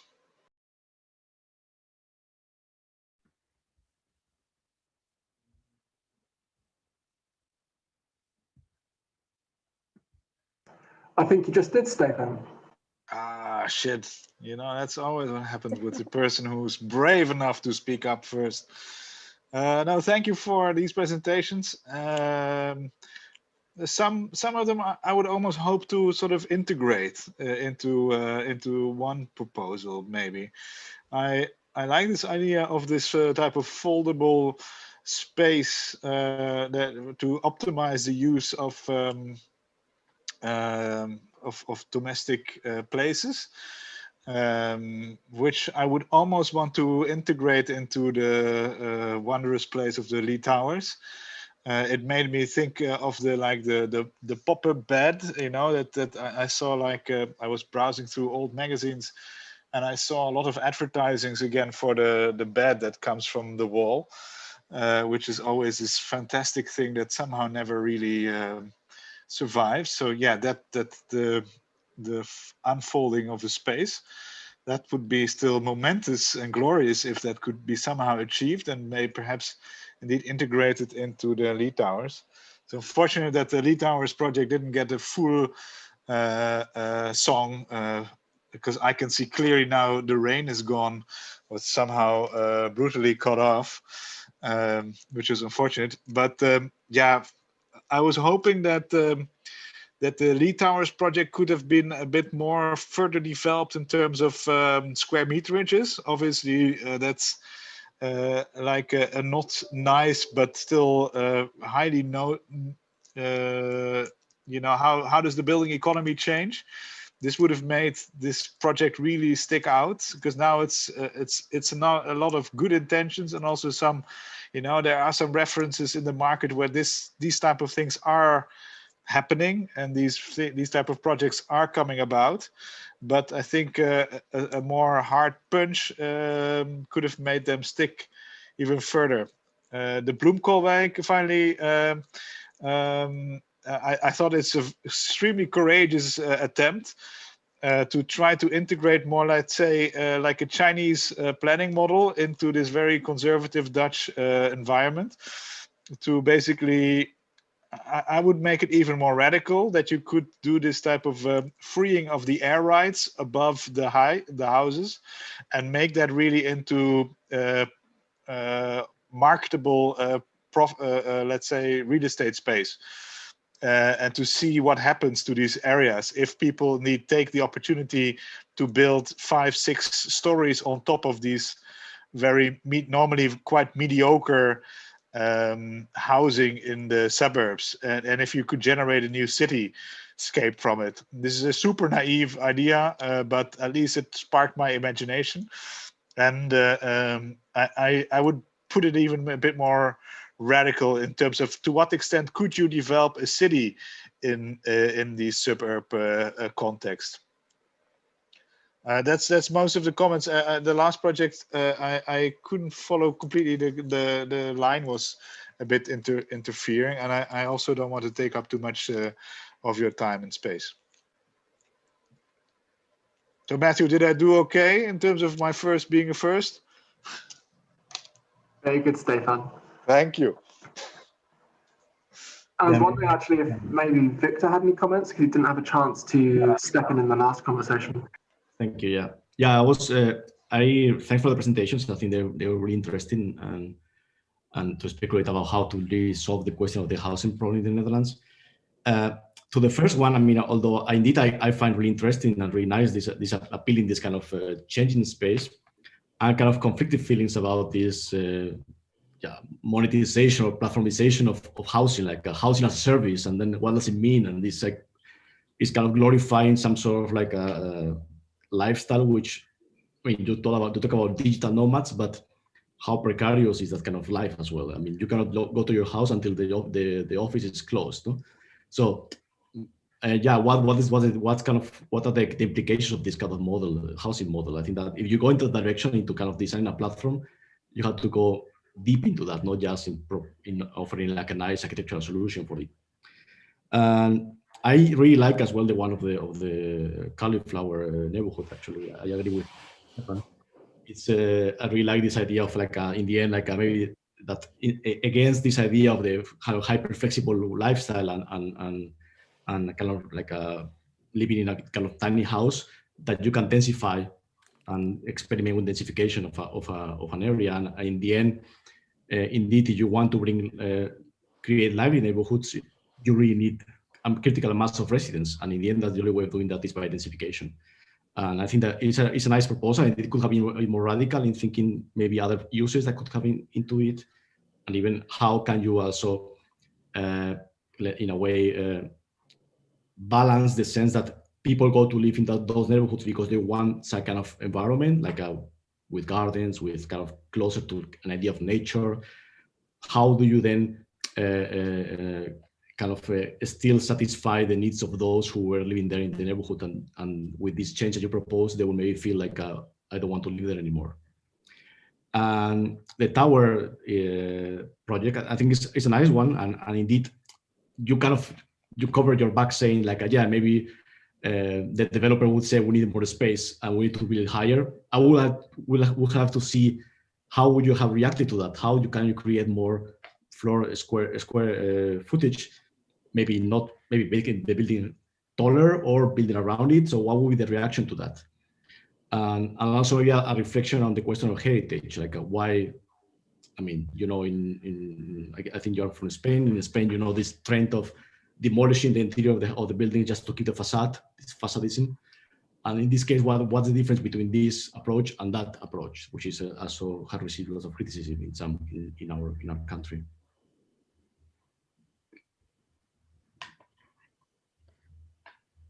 May I add something? Victor, that was it? I'm done, yes. Okay. Thank you all for the very interesting 4 presentations.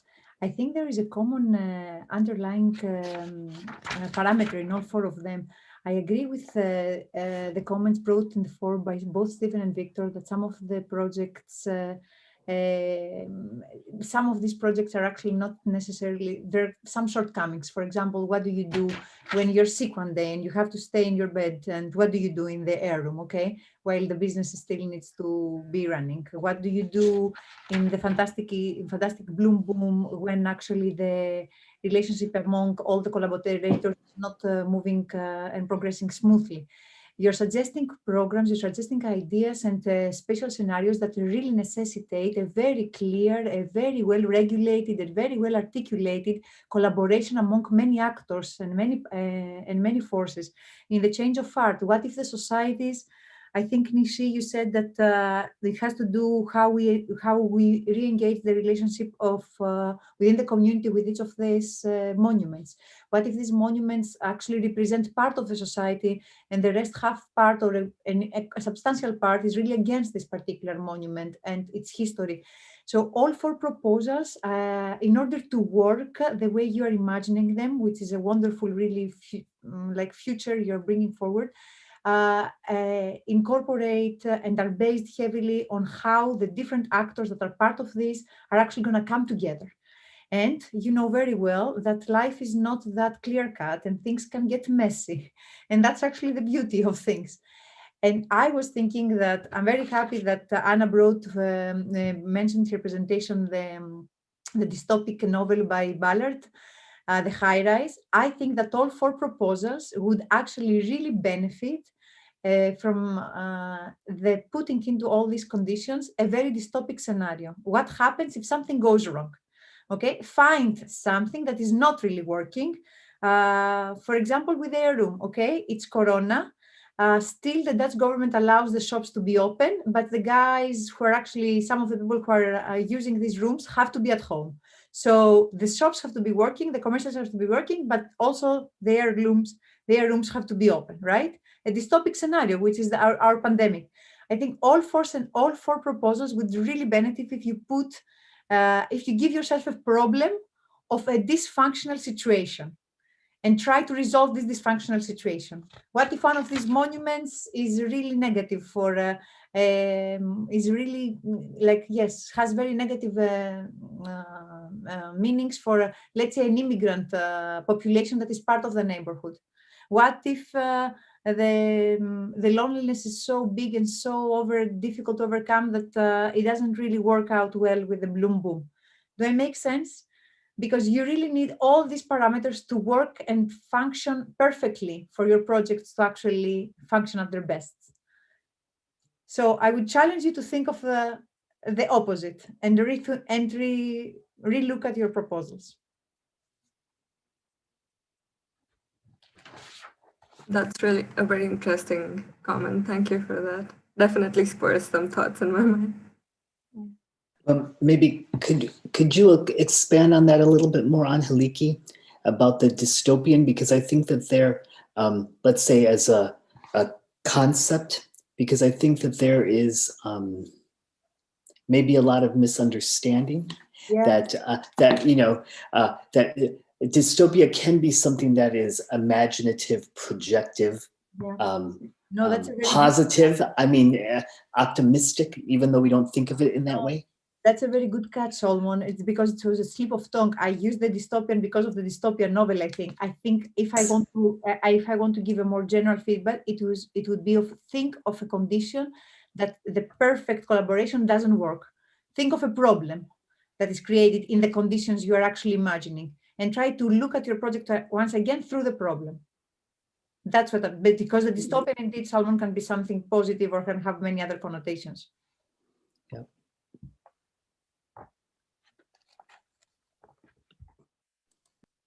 Can I make a comment or? Yes. Okay, thank you. Maybe I should first introduce myself. Thank you for inviting me in. I'm Ait Oxenaar, Director of Education at TU Delft. So wonderful to have a look at the work you've been doing in the studio. Fascinating series of projects, great theme, also very much of this day. I have some remarks for some of them and maybe some longer comment with one of them. The big building is of course very exciting to see. There's one question that you could consider. You problematized a bit size and light and things like that. You might also, looking back at the 60s, 70s, 80s, when we all went into lofts, could you also make the disadvantage into an advantage? Could the large size, could the difficult measurements be an advantage in some way? Is there something you can do with the existing size? So that could be an addition. I very much like the moving walls, but you gave one picture where you suggested where they could be, which looked a bit like the Pijp in Amsterdam or the 19th century neighborhoods in Rotterdam. It might be interesting to also form yourself an idea, where would this land? Can this indeed land anywhere in any kind of structure or in any kind of location? Or is this a type of living and working that demands a more specific location? I mean, could it be out in the field somewhere, as long as you have a good internet and maybe some water and sewage? Or is it urban? Is it for people who live in more or less individual lifestyles, or is it also fit for a family? And could the moving also adapt to during the night we sleep, we make big bedrooms, and during the day the kids play, we make another format. So it's now very much work and live oriented. So that could be an interesting one. Yeah, then there's the famous Bloemkoolwijken. You may not be willing to believe it, but many of them are being turned into state monuments by now. We only had derogative commentaries on them for a long, long time, but well, you know, it always works like that. If you wait long enough, people will begin to like them. So we've taken some sort of a liking for the Bloemkool. What I really like about your system is that indeed somehow it feels okay. It feels as if the Bloemkoolwijk invites to do this kind of thing to it. I remember I think it was in the 70s or 80s, when the rhizoom as a theme was very en vogue. Well, isn't the Bloemkool a rhizoom?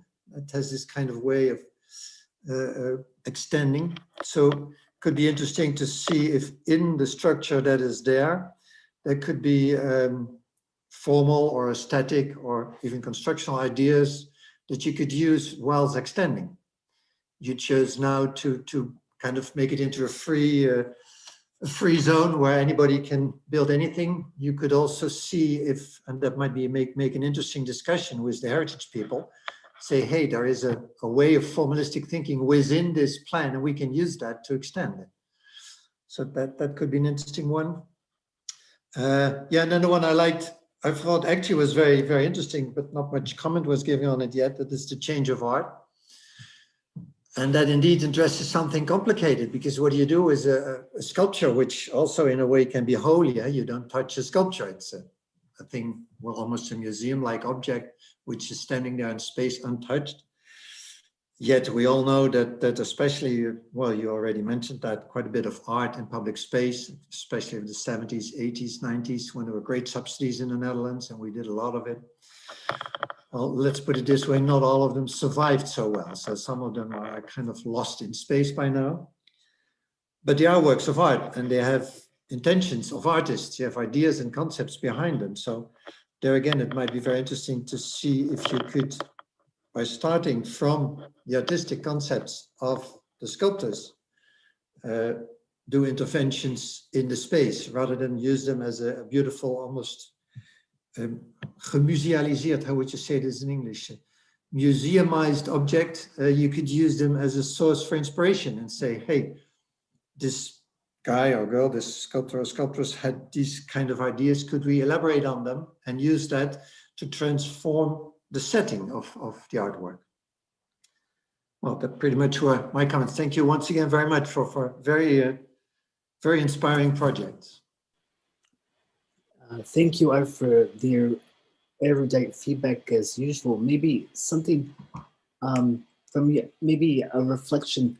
The overall collective project by the students is essentially to put forward a new nota onto the governmental agenda of the Netherlands, or even create a new kind of ministry to do this.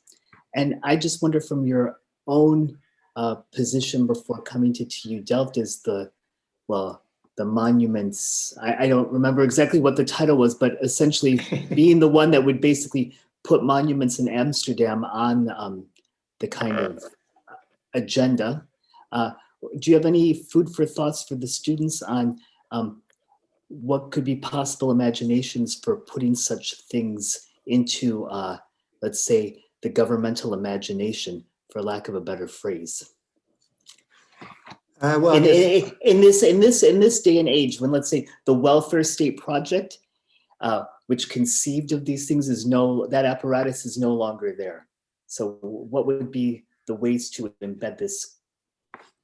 Well, interestingly, what has actually been happening over the last, the world of heritage and monuments used for a long time a group of people fighting for protection and freezing things.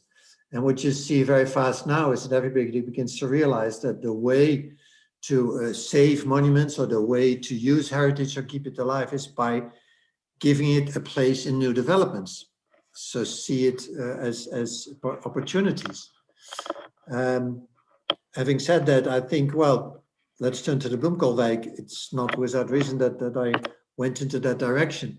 One way to deal with heritage and give it a future is by doing one step more than just saying, okay, this is protected, don't touch it. Well, you can carefully do some things to it, but maybe in a more radical way, think about it. What were the intentions, and what are the possibilities, and what are the ideas behind this object, and can we use those to keep it growing, or in a logic way extend it?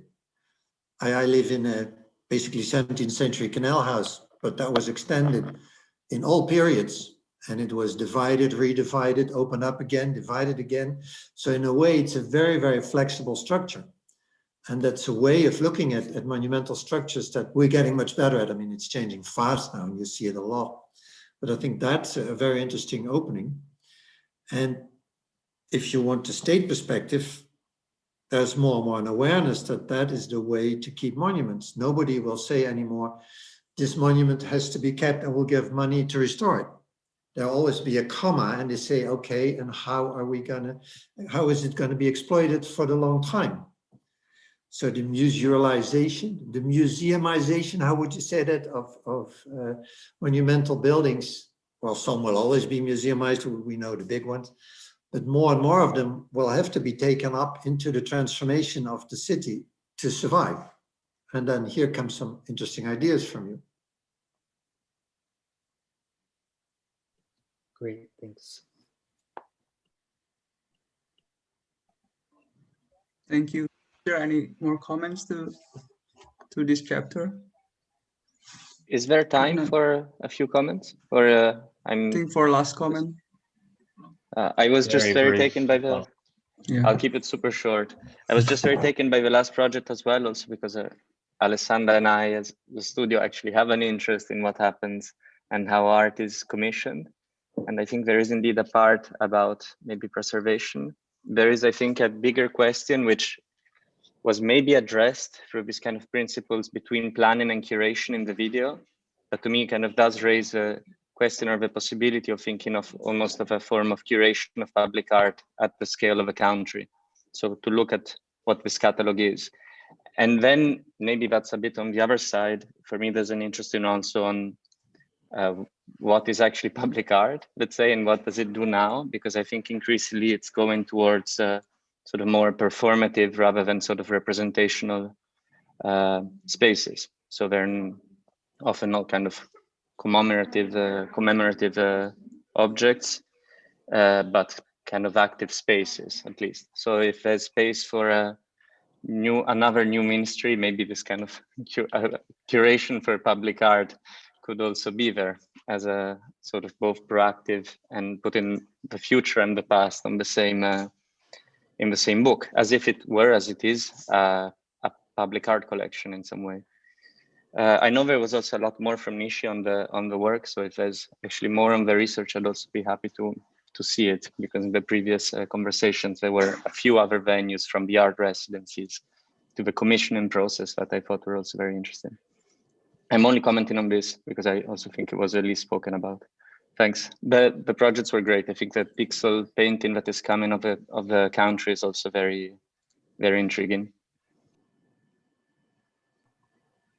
Okay, so we can now have a break before we continue to the last chapter for 10 minutes, I think. So we can come back. I mean, maybe one thing just to put into people's heads, I agree we should have the coffee break, is what I would be very interested in, especially with the Dutchies in the audience, is this idea, how this mentality of rather it's making land, remaking, reappropriating historical buildings, etc., how that is a kind of design mentality, and how that is basically integrated into a kind of, let's say, cultural perspective. Because I think that that's really important, this idea of sort of making do with the given conditions. I mean, I'm just thinking about what Art was saying about this, about how one has to, you know, make use of what is there, and there's no sort of, let's say, nostalgia attached to things, or the preservation of buildings. You know, you can completely gut something where that's 17th century. Well, let's say yes and no, right? But there is, but I guess the generalized point is just, you know, there are all these words that never translate into English that are basically about designing or making and cultivating, etc. Anyways, I just leave that there for, well, we maybe absorb that during coffee. Okay. Right, what time do we come back, Ryan? 4 past 10, I think. Okay, so in 10 past 4. in 8 minutes. Cool. 8 minutes, yeah.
Shall we get started?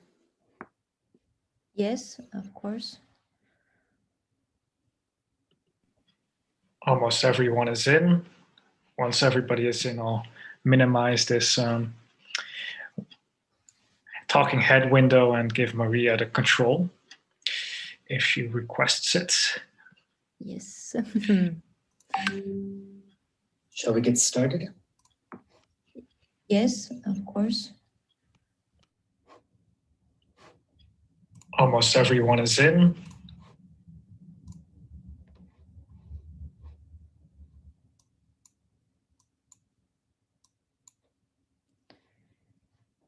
Okay. I think I am in control. Yes. So hi, I am Maria, and I will be present. So this is the chapter of the riches, and I will be presenting exotic Wilhelmina pear. This project addresses the abundance of unequally distributed year-round tourists by redefining the notion of the exotic in the Netherlands of 2030.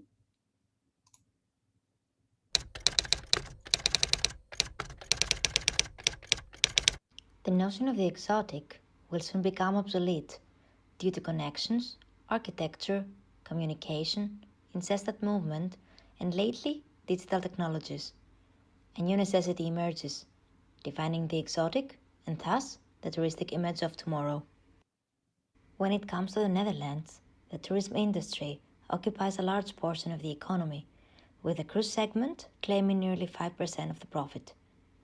On top of that, almost half of this abundance of tourists, along with the revenue they put their weight on, are located in Amsterdam, despite the abundance of city marketing around the country. How could profits and burdens be balanced in the touristic sector? While none of the currently in use strategies seems to be working in order to redistribute tourism across its own segments or the country, the recent pandemic has inverted the givens towards a new exoticism, the trip itself. Nowadays, in order to travel abroad, you need to quarantine and get constantly tested. Being the most affected industry, cruise ships are considered a highly contagious environment for traveling and haven't set sail since March. If holidays abroad are no longer a feasible option, a cruise is simply out of reach. The world is acutely aware of the risks of boarding a cruise ship, while cruise lines from across the globe are currently in search of plans to prevent contamination and respond to other vital outbreaks in the future. For the Dutch, such a risk can be considered an opportunity towards the redistribution of tourism across the country, enhancing the neglected cruise sector in the near future. For this contribution, an attempted framing of a prototypical touristic destination is exemplary projected upon one of Rotterdam's abandoned port sites, now accommodating Rotterdam Cruise Terminal. Wilhelmina Pier has always been exotic in the realm of the urban imagination. Interconnected with exotic ports from all over the world, served as a temporary accommodation for European emigrants towards the New World, rebuilt as a prototypical urban connector, home to the first high-rise buildings in the Netherlands. In a world where hygiene is the new luxury, Wilhelmina Pier could once again form the new exotic.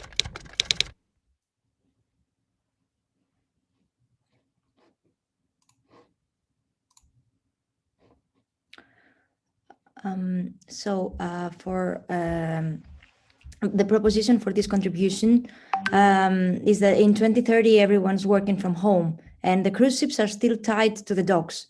In order to go on a cruise, passengers need to quarantine for at least 5 days before and after reaching any port, and hence cruise operations are neither sustainable nor profitable, failing to offer their travelers the peace of mind they once promised. So Wilhelmina Pier forms a new exotic as a quarantine pier, or even better, a condenser, where cruise ships can set sail again and drop their anchor, letting their passengers disembark at any time to enjoy luxurious amenities on shore.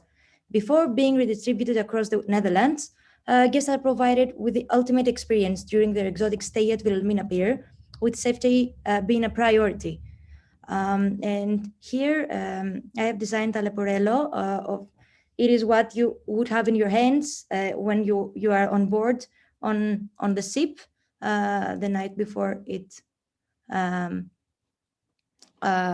reaches the port of Rotterdam. So how can I zoom in, Michael?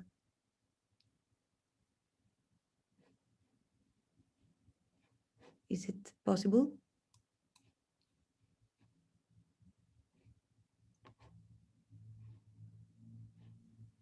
I'm not sure.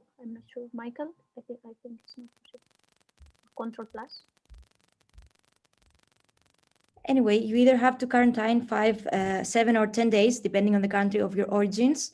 And this way, this proposition is killing two birds with one stone, offering both a solution to the cruise lines and making Rotterdam's cruise terminal a pole, a capacitor, actually, through which tourists are redistributed in various spots throughout the Netherlands. And so here's the first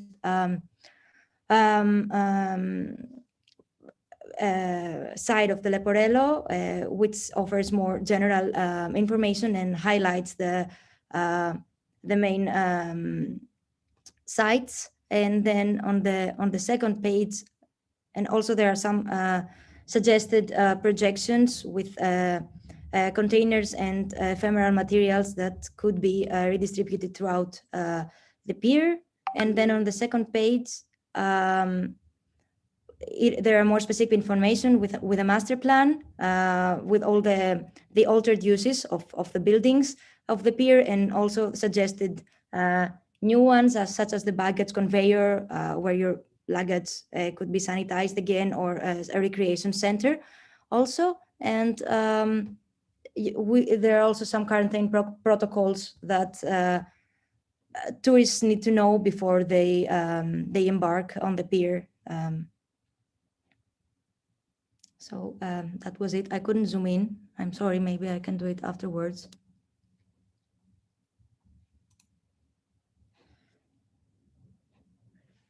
And now the floor is to Henk.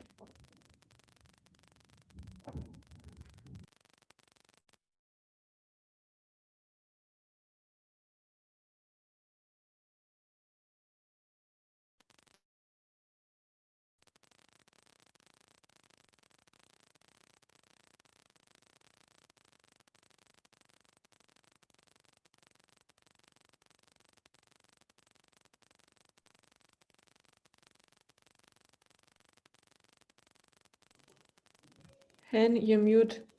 Cannot Couldn't hear you. Oh, can you turn off your?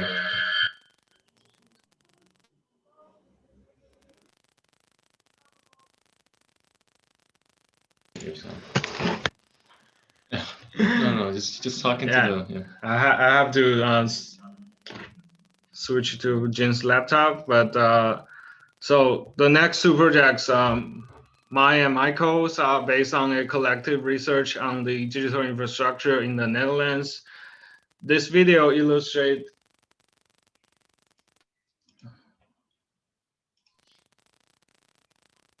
No, press it again.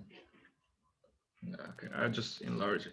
This video illustrates the physical aspect of the internet industry and our online activities, while addressing some of the primary issues came along with it. As individuals, we propose our projects in the two ends of the spectrum, one community-based, close to our living environment, and the other one in XXL, far offshore. I'll play the video now. Entertainment, work, groceries, banking, forming an opinion, finding a life partner. Now more than ever, our personal and professional lives are being led online, connecting us to the world and fixating us to our digital devices. Beyond our screens, mammoth data centers exist to serve our information while impacting the landscapes which they inhabit. Data centers are often associated with buildings such as fulfillment centers and greenhouses. These anonymous boxes are seemingly scattered throughout the Netherlands, littering the horizon, putting pressure on public infrastructure, and creating dissent about the companies that own them. In July 2019, the city of Amsterdam had decided to put a stop on newly built data centers. Internet companies often describe cloud technology as clean, eco-friendly, and futuristic. The fact is that the physical aspect of the data storage industry has become a tremendous energy-consuming and carbon-emitting machine. Experts forecast Dutch data centers to require between 1.9 and 2.6 terawatt-hours annually, approximately the amount of energy citizens of Amsterdam and Rotterdam use together. Although marketed as such, the vaporous floating cloud is a false metaphor. Not many people actually call the cloud their office. It is speculated that only 60 people actually work at Microsoft Middenmeer, a quarter of what initially was publicized, giving the average data center employee about 8,000 square meters to work in. Here, the Azure cloud service is maintained, serving clients in Europe, Africa, and the Middle East. With many workers clocking in remotely, from Belfast to Bangalore, why is this remote office located on high-value land? Couldn't it be offshored? An important argument against this is latency, the experienced delay between transmission and reception. This can be noticed on TV when watching news anchors patiently waiting for response from reporters on site and vice versa. The satellite connections they use are of a very high latency. On the internet, this means a mechanical conversation over Zoom or missing your target in Fortnite.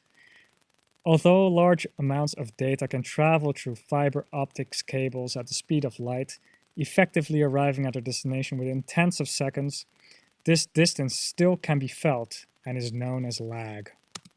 Most types of internet usage, however, are one-directional and do not require low latency connections. Email, browsing, chatting, and arguably video streaming are usable if you permit preloading. High latency internet might not be a universal solution, but it pollutes the horizon less. Another case could be made for a low-tech, low-power, and low-bandwidth solution. An off-grid, highly visible and community-hosted server relies on renewable energy, customized content to reduce data usage to a minimum, and cannot guarantee 100% uptime. A new cloud would allow us to rethink the way we live and work, both online and offline.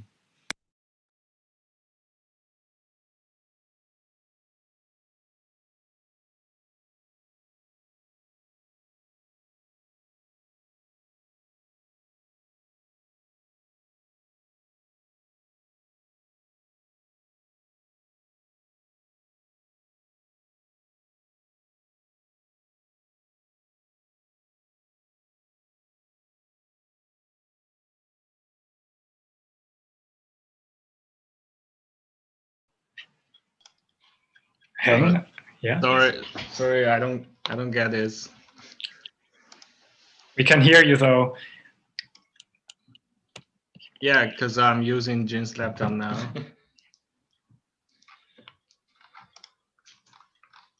Okay, so as my individual proposition, I propose a local community-based data storage infrastructure that makes the spatial deployment of digital infrastructure directly connected to its spatial aspect. And this is how the community data infrastructure look like. So it's connected with the people, but run on the renewable energy. And at this drawing, you can see there's some different kinds of data being streaming to people's personal electronics and indicating different activities. And also there's this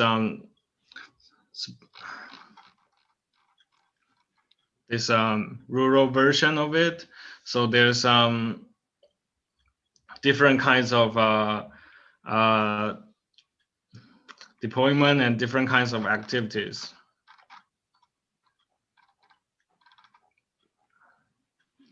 Yeah, I'd like to talk, Michael.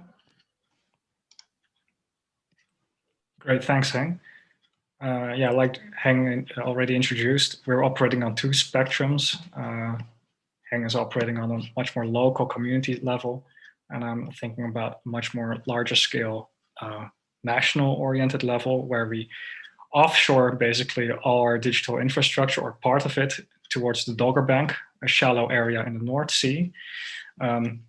It's so shallow, it's up around 10 meters deep on some areas, which makes it very easy to pile these or drive these monopiles into the ground and have large-scale wind turbine parks there. These are already planned to some extent, but of course, these wind turbines they need to be spaced apart, and actually the space that they leave behind in between kind of it's kind of equivalent to the amount of square meters currently occupied by Microsoft in Wiergermeer. And this is just a very small portion of the Dogger Bank. Indeed, I introduced the idea of latency in the video. We've all experienced latency today during Zoom when people were trying to control the computer here, but they experienced a delay after clicking.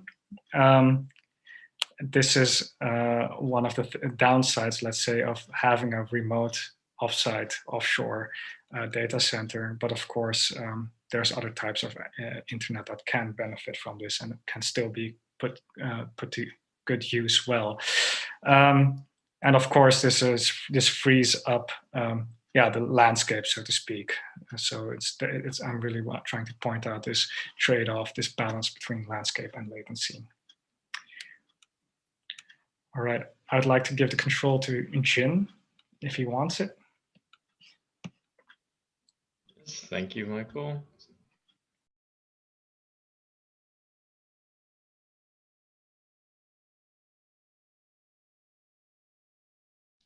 So, I'm Jin, and so I'm proposing a new type of housing system that is a response to this proposition that a lack of financial worry is the highest form of luxury.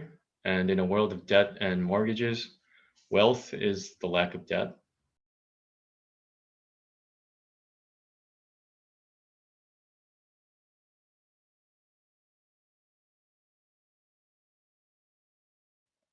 Today, I'm going to talk to you about housing, but really, I'm talking about shared responsibility. Looking back into Dutch history, polders and a shared approach to solving problems has been a part of the culture. This approach was also taken for housing here. Housing associations established by the 1902 Housing Act provide 2.3 million social rental homes now. But somehow, this still isn't enough, with the lines for social housing growing by the day. That's why I propose to you an innovative new system that brings rent and home ownership together, requiring tenants and property owners to share the responsibility of maintaining and constructing homes. There are two key issues this will address. First is the growing number of older generations left with empty homes in a country with a scarcity of space. Second is the overabundance of debt that needs to be incurred in order to purchase a home. The tenant and property owner enter an agreement that the rent paid by the tenant is then put into a joint bank account shared by the property owner and the tenant. The funds in the account accumulates over time, eventually allowing the purchase and sale of the house. This account also provides a buffer for the tenant in case of unforeseen economic circumstances, and the rent can be taken out of the account by the property owner if they are unable to make a payment. The account can also be accessed by each party when using it for additional construction. The tenants can fund interior renovations in the house, and the property owner can fund neighborhood improvements. In the case of the property owner, the project will need to be approved and guaranteed by a similar system involving the WSW for housing associations, but will also require approval from the tenant. Thanks to the efforts of the older generations to bring riches to the Netherlands, this can be done more easily here while benefiting everyone. We can move to a space more suitable for their needs while providing opportunities for younger generations of families to bring more riches.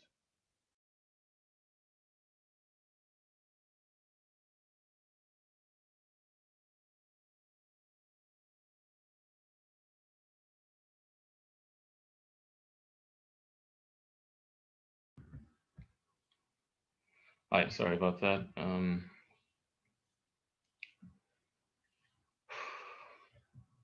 So that explains the kind of, hopefully heard at least parts of it, that explains the financial tool that would help bring the Dutch housing system back into balance. And once implemented, the financial luxuries this system provides to the tenant would begin as the rent begins to be paid.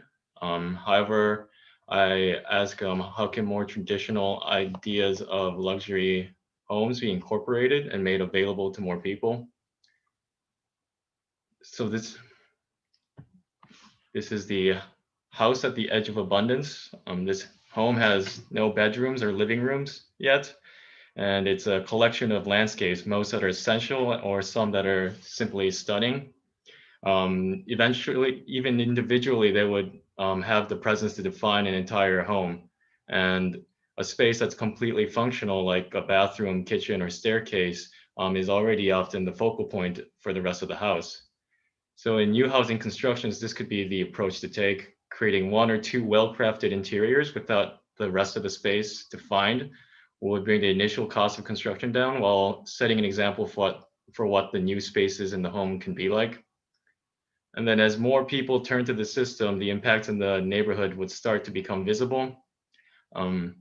Tenants and property owners could collaborate to build a layered sunroom that extends out, providing a public greenhouse, or multiple tenants could band together to invest in improvements for their neighborhood, as more people would have the funds necessary to do this without going into debt. And then we can take a look at how this would affect the a neighborhood. This here is an 8-story building that becomes a region dense with landscapes while single-family homes are scattered about. With coordination among multiple tenants and property owners, former backyards could become new spaces better suited for their needs. And lastly, by asking the local municipalities to participate, connections to existing neighborhood amenities could be facilitated by the residents directly, like here. And that's the end of my presentation on the house at the edge of abundance. We can begin to talk about the category of riches, which maybe to start it off every time that the four of us would discuss our ideas for this chapter. For me, it was always how does the Netherlands kind of respond to or generate new ways of architecture in a world that is so dominant in kind of this global culture that is so dominant around us, that is focused on commerce and finance.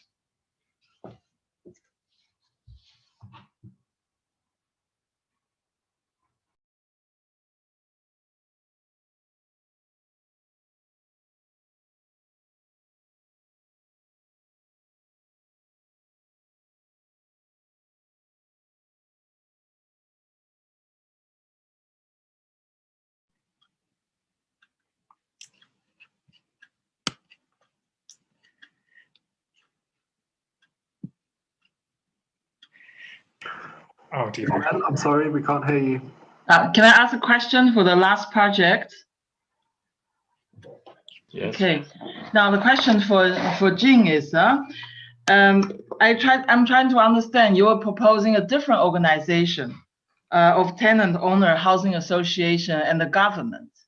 So that's, I understand that's a critique of how existing organization is working. Can you point out what are the problems of the existing situation, and how in your transformational model, how that will really make a difference in the real life? Yes, so I believe the thing that I noticed the most while looking into it was that the kind of the separation between rent and ownership. So these two are both promoted in the Netherlands, but separately as completely separate systems.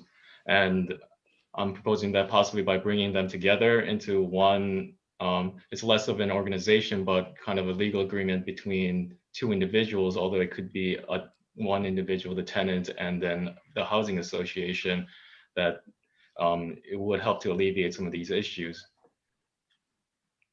Because currently, the mortgages are the way to get a house, and as housing prices have been going up, that has become inaccessible. And then more people are looking into renting now, and the reality is they need to look into social renting, and then there isn't enough stock of that. So there needs to be something in the middle there. Yeah, and I'm trying to understand because people who rent houses, they have a certain timeline in their head of how many years I'm planning, or how many months I'm planning to live in this area. Whereas people who spend money buying a house, they have another timeline. So how does this neighborhood collaboration, because you mentioned some individuals of owners or renters, they want to make a project in the neighborhood, and they can do that with the funding. So how do you envisage this work in your model?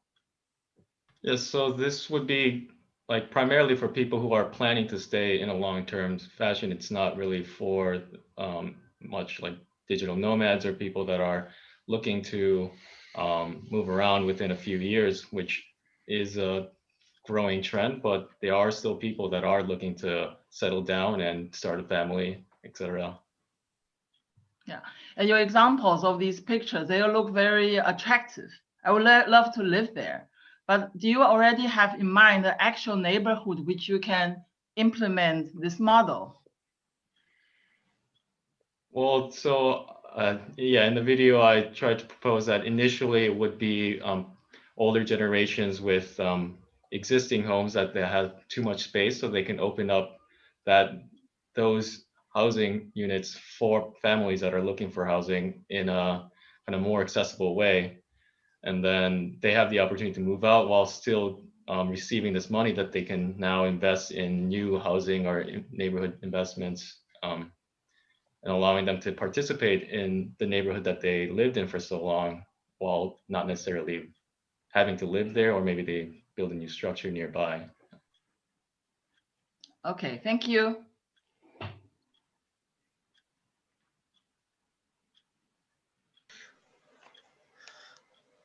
Yeah, thanks, Yin. But what's the upside for the people owning the property? So yeah, I think it goes back to this initial proposition that, and then part of the video is that there's this focus on shared responsibility in the Netherlands, and that, yeah, if you're looking at it in terms of business revenue, it's definitely a flawed system in that regard. But if the goal of this is to provide housing for everyone, to everyone in the Netherlands at the very least, then this starts to become a much more attractive model.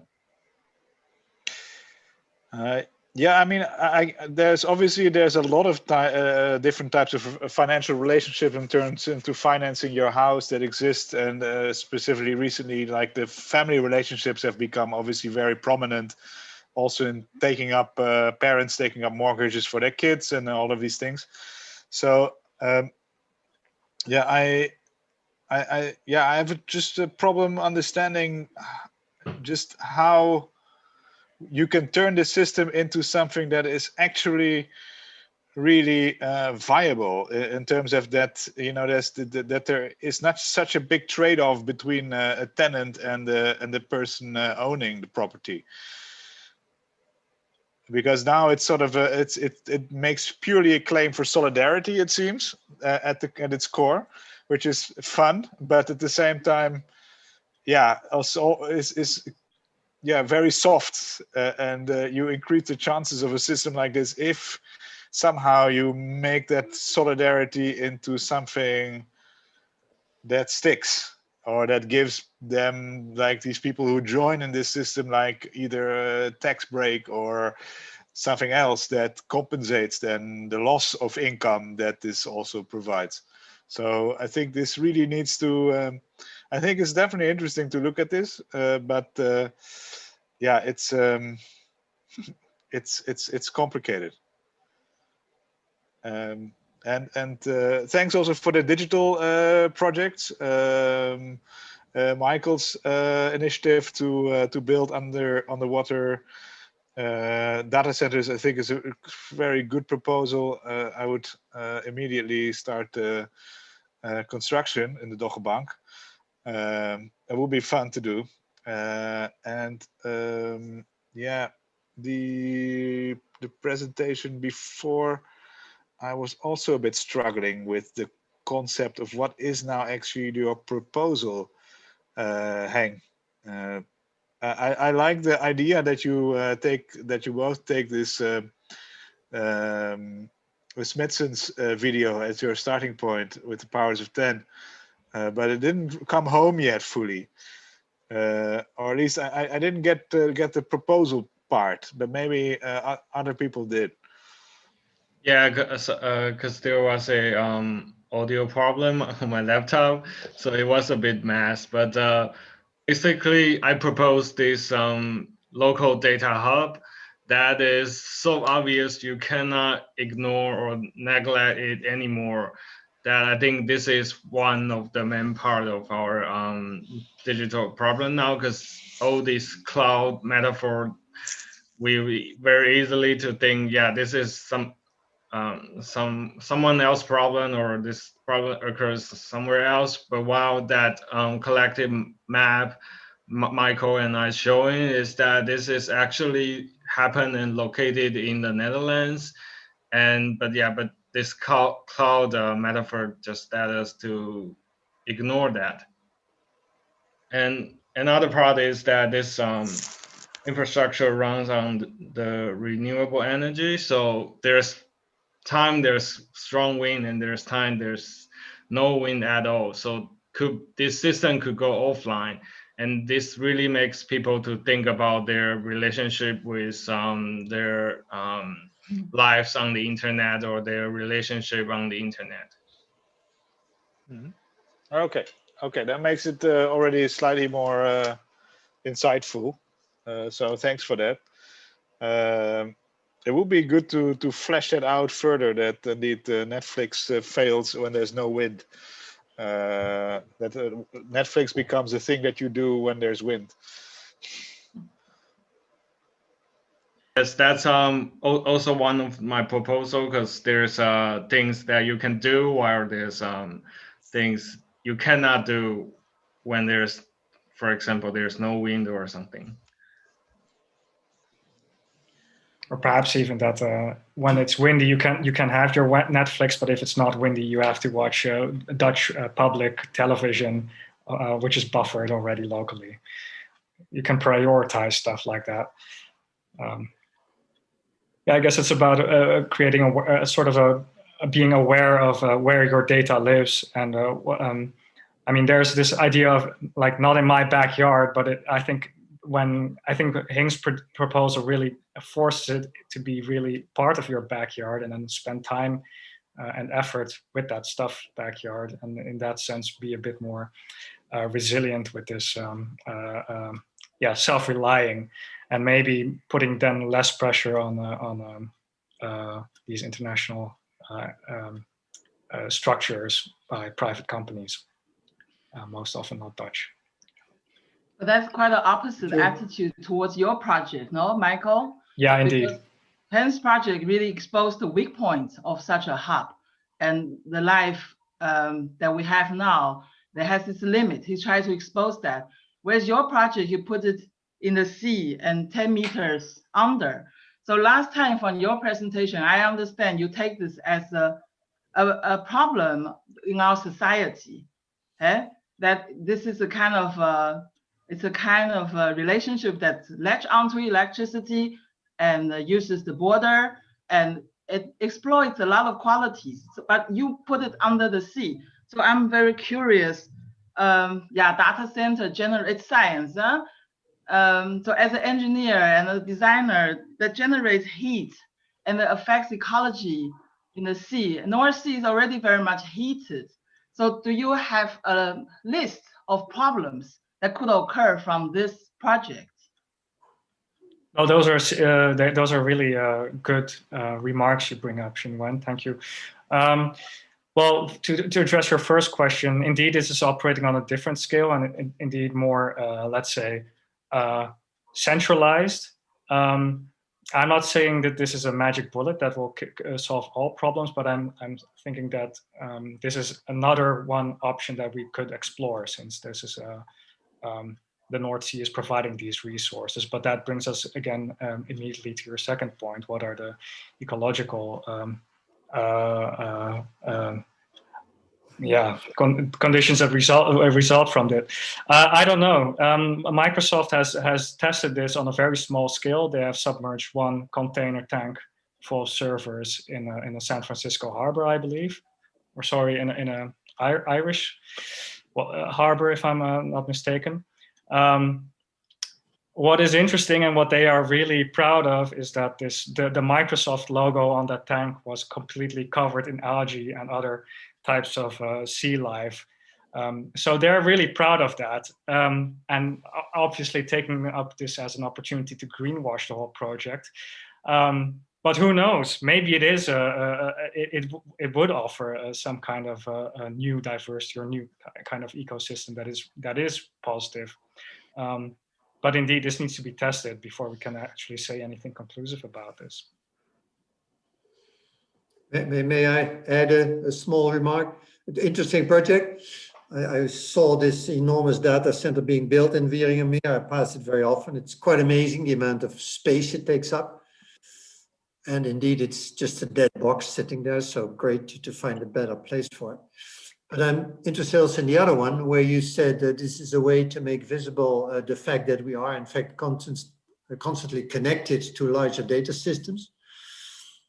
But then in your whole project, you're also addressing this question of 1 million homes, of how we are constantly densifying the Netherlands. So my question is a bit, or what I wonder about is what will this new way of connecting ourselves to the data system mean for our patterns of occupation? Will it change them? Will it improve them? Will it allow new possibilities? What are you expecting? What do you expect to happen with this? Or how do you want to position it in relation to that problem?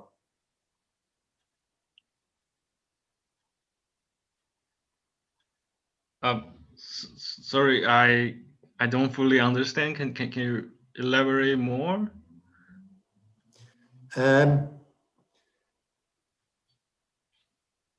We have this problem in the Netherlands, 1 million homes to be built.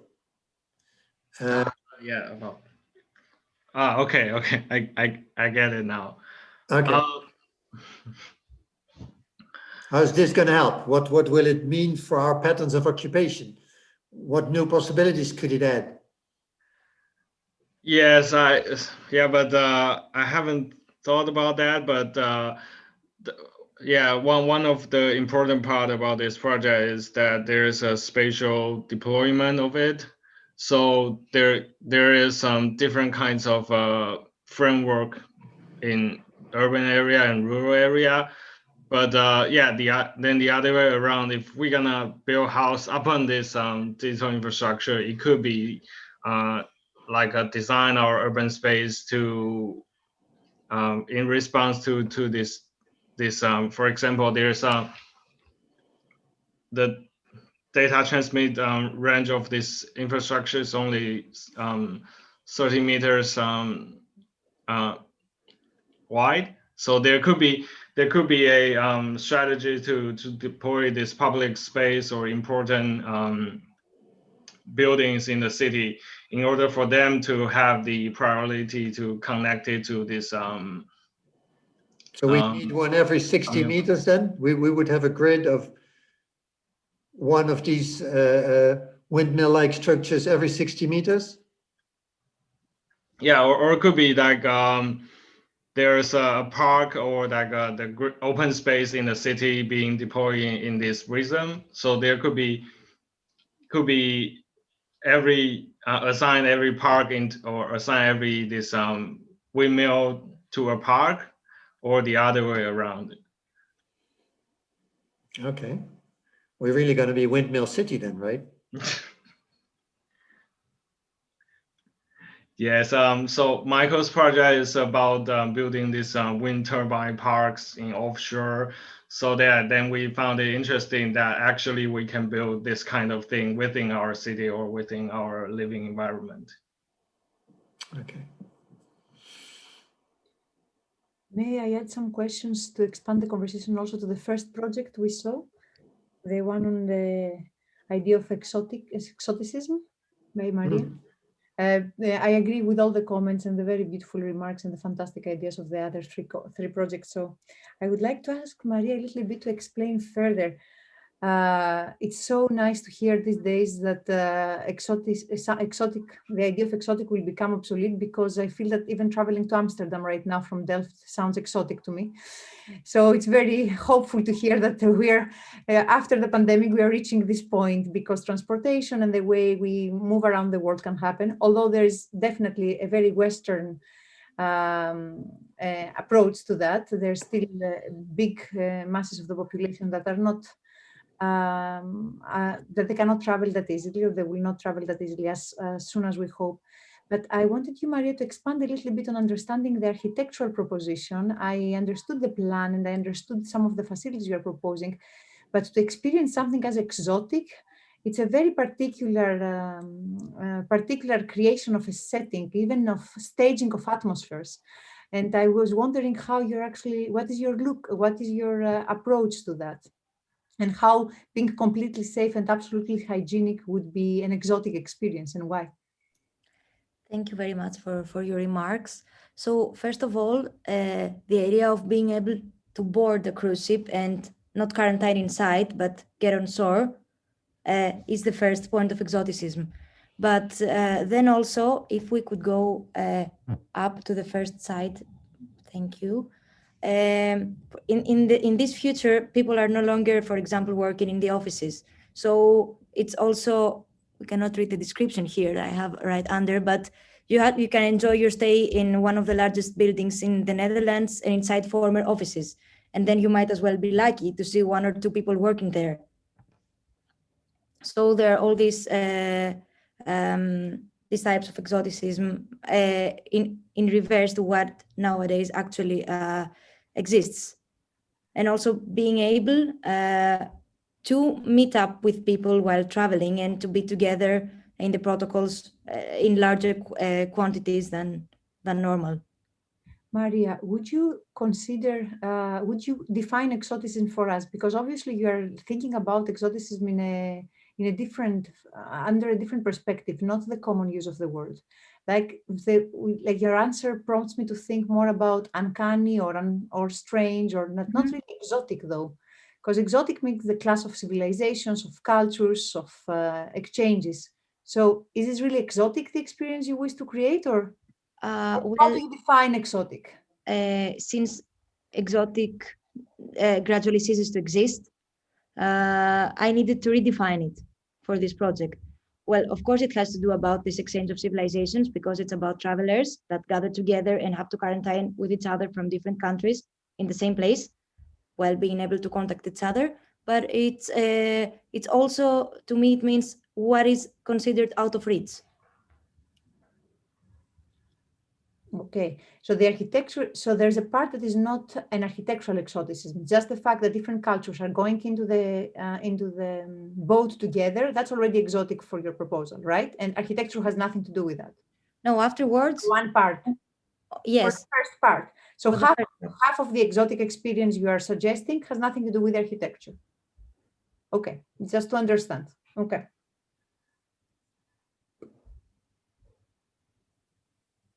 Yeah, if I may add something about following on what Angeliki said about that it has nothing to do with architecture.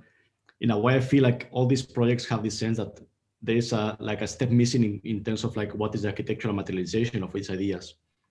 That, for example, in the data projects, yes, you identify the systems and where you could kind of operate, but then there is no added value in terms of like what could architecture offer to make this different. So of course you could say you bring awareness by putting this decentralized system, but in the end the architectural materialization is a windmill, which yeah, it's a bit like a bummer. No, like there's no nothing else. No, and the same with the project in the North Sea, like. It's basically putting the problem down on the carpet. There is no added value in terms like, okay, what can we do with this in terms of like, I don't know, like make a data center that could at the same time kind of have some kind of performance in terms of like fostering some ecology. I know some that in a way I miss that kind of element of exploration that goes beyond just the problem solving aspect. And in a way, it happens the same with the last project. It's very interesting thinking this kind of financial model, but again, I miss seeing what does that mean in terms of building, of construction, of how does it look like, and how could you then take that to convince people to go into that direction. Now is I think that in the end that talks about the complexity of the world we're living in, that in a way we architects are facing this complexity, and that we need other disciplines to work together.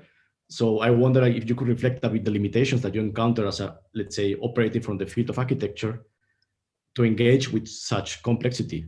How do you kind of face that? How do you feel about that? Really, really good remark, Victor. Thank you. No, indeed.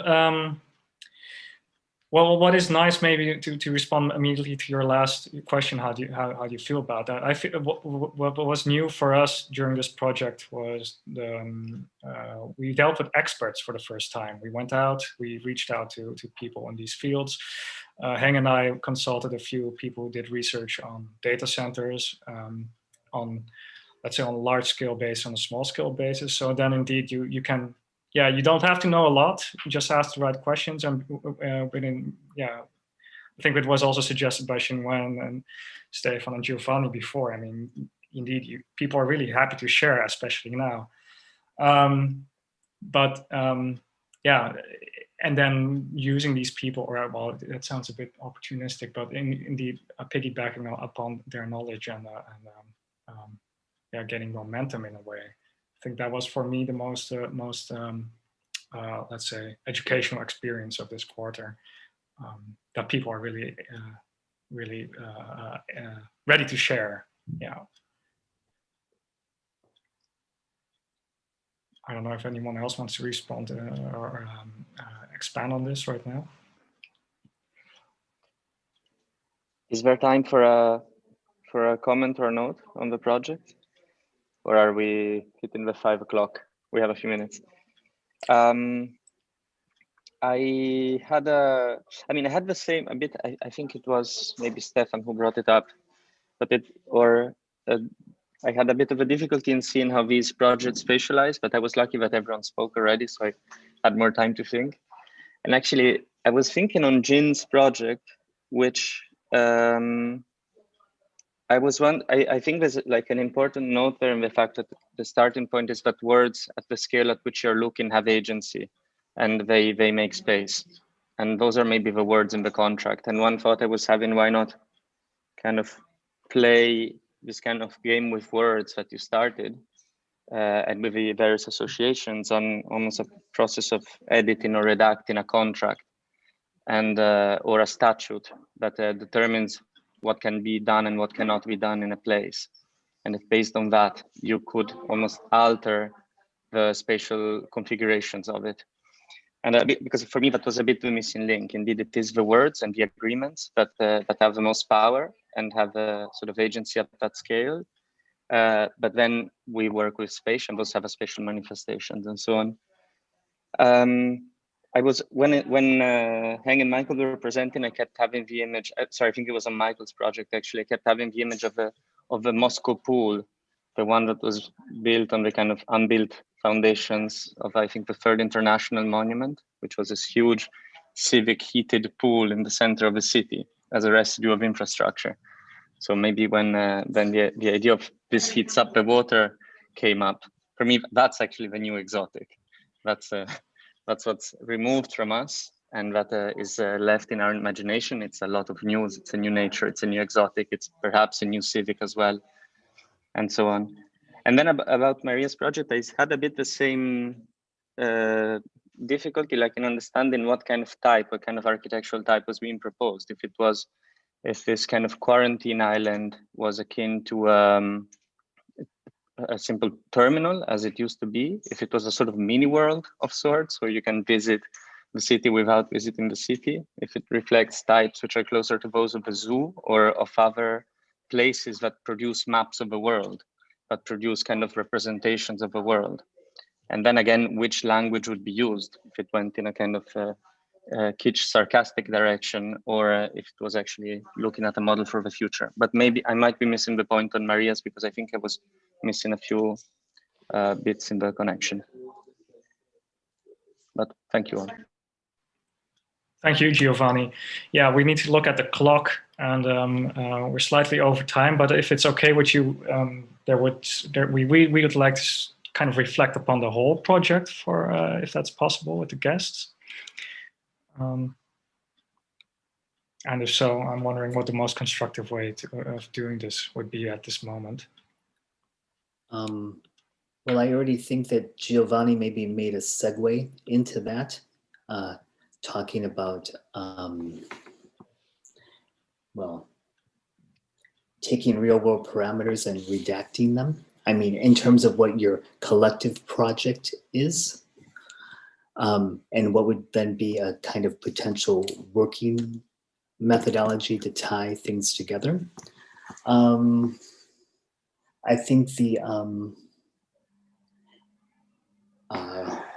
well, I think the important thing for us here, this is a sort of, maybe a kind of, this semester in Project Anella is essentially a methodological one. On the one hand, it's there to introduce an international group of students to the Netherlands. And now we have, well, let's say the lockdown parameter in that, which is, you know, normally there would be much more engagement in the physical world, but we're quite pleased that the advantage of something like our constant Zoom is that people are more available for interviews and conversations and bringing in expert knowledge. So I just put that as a kind of parenthetical pause. But I think the real thing is how does one, I would maybe like this reflection from the group is how does one make a collective project from 13 very different individual positions, stubbornnesses, contexts, etc. Because there is no way to do something that is a kind of, let's say, holistic endeavor. But there does have to be some kind of, it's how do you set reflections from you on how do you set, how do you make agreements amongst each other, or reflections in that. That's one, I guess that's one part of my question as I'm just thinking out loud. And another, in a clarification that, you know, in many ways, the contributions that were shown today, the individual contributions, are also meant to be briefs for the future. You know, in a postmaster level, we're not here to literally design door swings and staircases that are operable and entryways that have the best quality, but it is about bringing in what is a kind of intentionality and position, and then to use spatial means and tools to enliven those implications. I think that's why I think Giovanni's point was right on about what are the spatial implications, especially in the last set. You know, it's not always so evident where those are. So I give the floor to the cohort to maybe reflect on those things, and maybe my own stubbornness to say that we have a collective project, and then you have 11 contributions to that project, so that it is not 11 projects of me, and what my interests are, but what do we share? How can we share together to make that whole?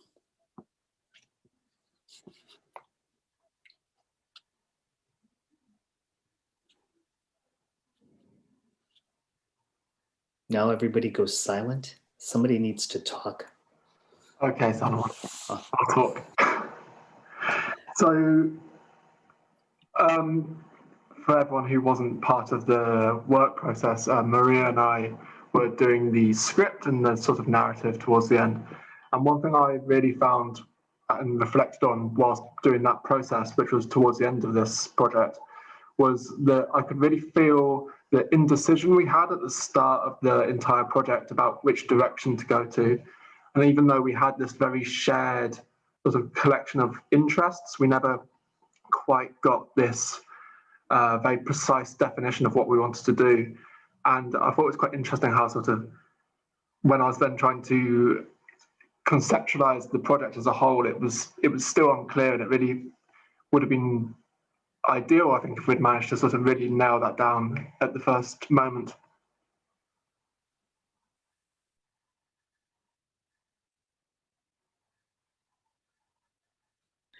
I guess for me, the question is this issue of indecision, or how do you take, then how would you now do it retroactively to take a decision? Because this is, I think, a very natural step, whether you are in a bachelor level, a master level, postmaster level, or a PhD.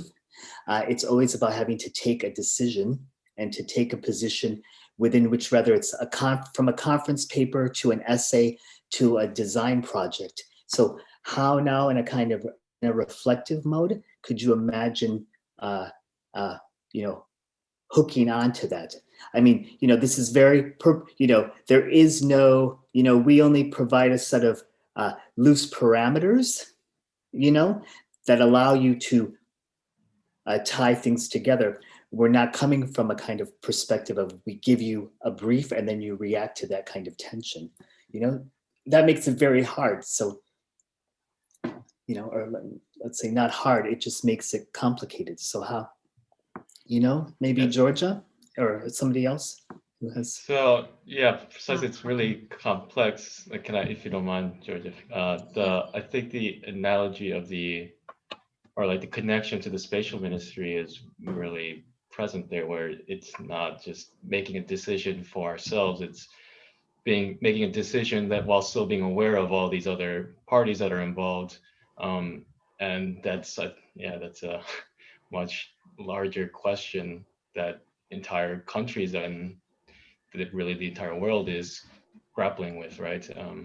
How do you make a decision, but then not stomp on someone else's or ignore someone else's decisions, or etc. Yeah, but that. Jack, anything to add?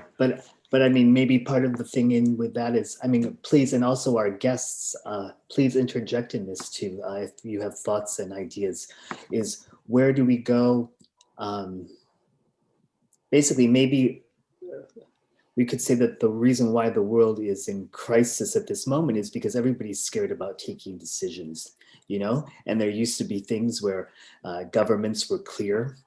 Government, there was, let's say, shared values. So, I mean, and another way to basically frame this is there, and not to be too nostalgic, but, there used to be basically shared values. A world of plurality has expanded things that is interrelated to, for sure, neoliberal, late capitalist growth of something else. So how do we, I mean, the point of this collective project is to find out what are shared values.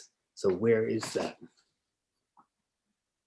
Yes, so I would like to comment on that. It is hard and it is super complexing, a very complex situation. But the idea is that once you find with a lot of conversation, once you find where you position yourself, somehow you have to trust the whole collective, and I think this is the most important step to have a result. And I think it's not just about our individuals and the collectives, but also about this connection or interaction within our individuals. So I had a good time with Michael to talk about our projects and doing this interview together.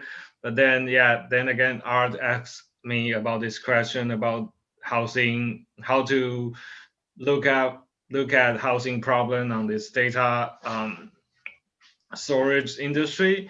So I think perhaps the next step we can do is start cross-examining our individuals and really not just position ourselves in this our own individual project, but other people's individual project or individual situation as well.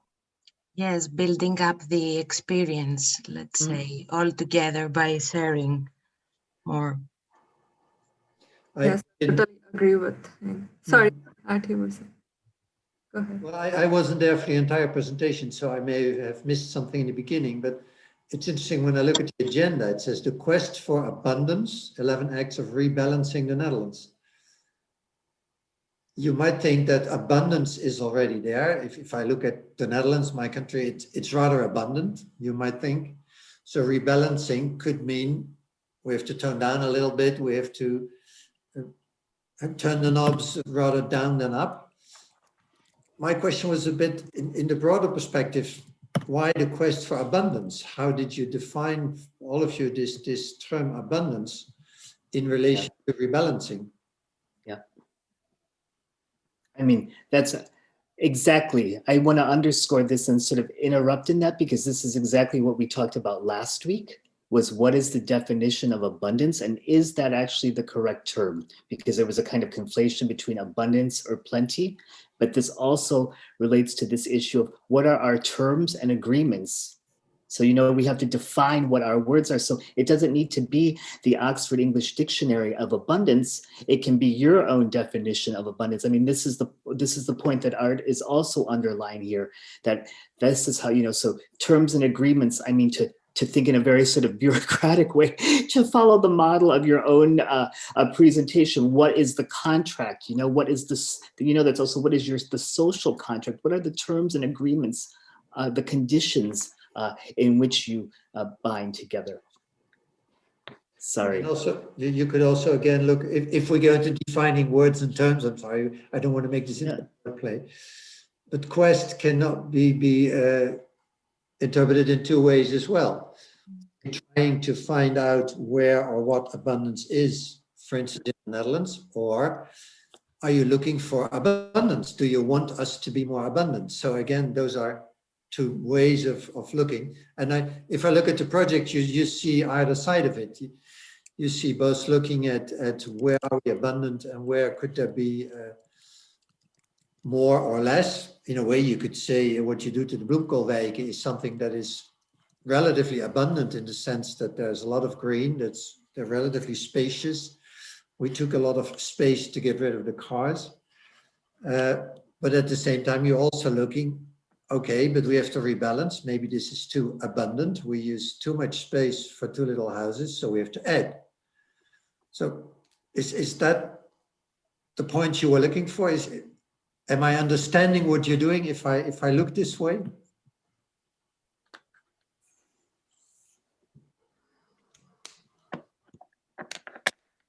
Yes. I was maybe one of the students will answer.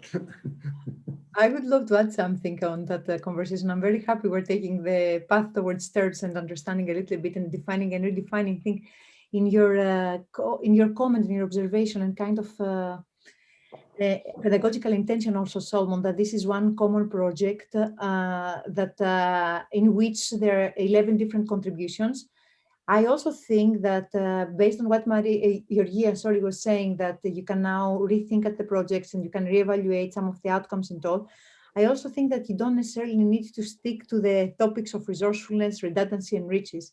I think that after the projects having been developed, there are other commonalities and common denominators that are emerging, and there can be other completely different pairings that I can see. A little bit, not pairings that have to do with the policies, with social contracts, with more socio-political and ethical comments. Oh, Stefan has to go. Bye, Stefan. Thank you, Stefan. There is a very clear and beautiful idealism here, and an ethical concern and so political concerns in all underlining all the projects. And I would actually could see some of these concepts, some of these parameters defining how the contributions are coming together.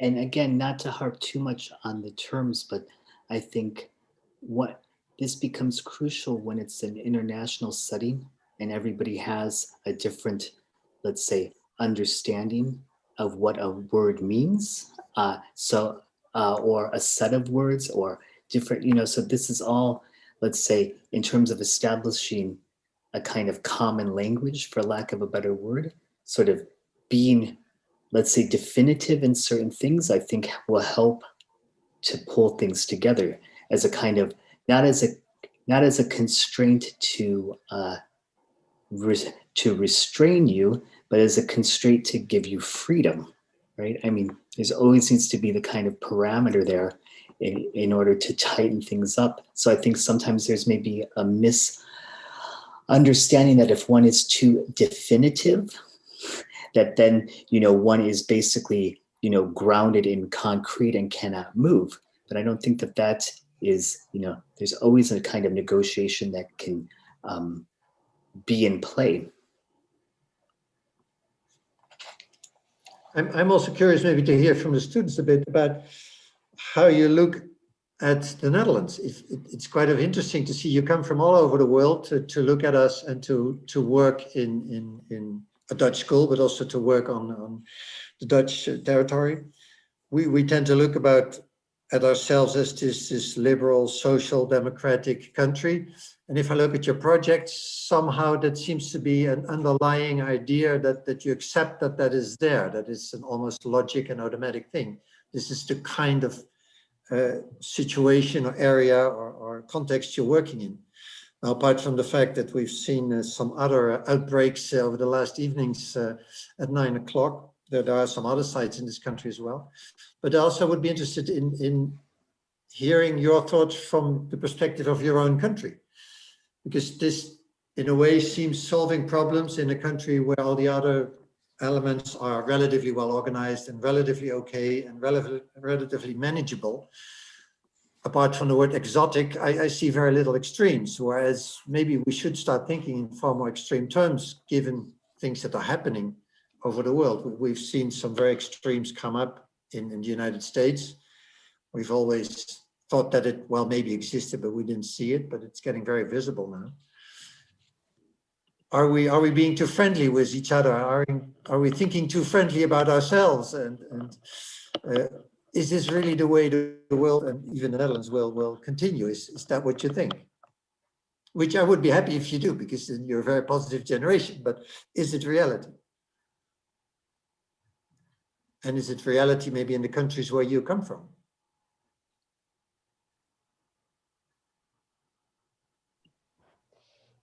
Or how does where you come from feed into this kind of understanding, right? So, I mean, what is your own, for lack of a better phrase, baggage, that one is also trying to process within a kind of idea of what the Netherlands is. And I mean, there's such a perversion to talk about these things, given that you've all been in your rooms, so, yeah, I mean, at this moment, right? So we know that adds something, but I don't think that it's a, well, and it's how do we think of that productively also? I mean, in terms of that condition. Yeah, you're right, Salomon. It's actually a weird question to ask students that have been in their rooms and at home for weeks or months. How much have you seen at all of the Netherlands? Yeah. Or what will happen, I mean, once you are able to be more released, I mean, I'll be very curious to see what happens, I hope, in summertime, when there's a whole other experience and how you will reflect on that, at a later moment when there is the possibility to go out. Anyways, it's 5:20. I just wonder if there are some, further thoughts from any of you before we wrap up. Sorry, I took over the moderation role, guys, in this reflection. But it's almost Dutch dinner time, so. That's okay. I was just wondering, how does this continue? Like, are you supposed to end up with this not developed, the one you propose, or this is not happening at all? Are you kind of working? Are you going to work a bit more on the projects and the proposal for the ministry, or is it finished now with this final presentation? This is the final moment of our graded work. So if we continue with anything, it's sort of on our own backs. It would be nice, though, to try and sort of get more involved in this Dutch debate. And obviously there are the elections coming up, and this is sort of the perfect moment to intervene if we wish to. Well, I mean, I would hope that you would wish to. I mean, I don't view just that this is the end of a graded course, that then this is the end of a project. I mean, we're here to develop you as critical thinkers, those who are engaged in the world. And I would just say, I would hope that these things are not just basically categorized or put into their own boxes, but that there is the ambition as a group to want to have the desire to push this forward. That it is not about, fulfilling the requirements of a course. I think Victor's point is quite nice in this. I mean, there are in a postmaster level, we have very, let's say, generic deliverables or outcomes. We have to have those from an educational or bureaucratic stand, but you also develop your own set of deliverables, let's say, with it set to intentionalities. So, I mean, I think, let's see. So this is the beginning, not the end. Yeah, this is I think this is a because potential we know, we have known each other for the first time. So for sure, this is the beginning of the story. So now you know each other's from strengths and weaknesses to idiosyncrasies to many other things. So well, maybe just a tiny remark on that. My great respect for the work you've been doing, because we are very much aware how difficult the situation is and how different it is from being in the studio, working together, having the liveliness of our faculty in normal times. So my great compliments for your accomplishments. Thank you very much. Yeah. Yeah. Also for the teachers. I also think it's incredible how you started. We were all in the same room together, but you were doing individual project of your first observation. But now we are all in isolated rooms doing a collective project. So I think these are extreme conditions that you're working in. So I must keep remind myself what extreme situation you are in to produce this work together as a collective. So I think it's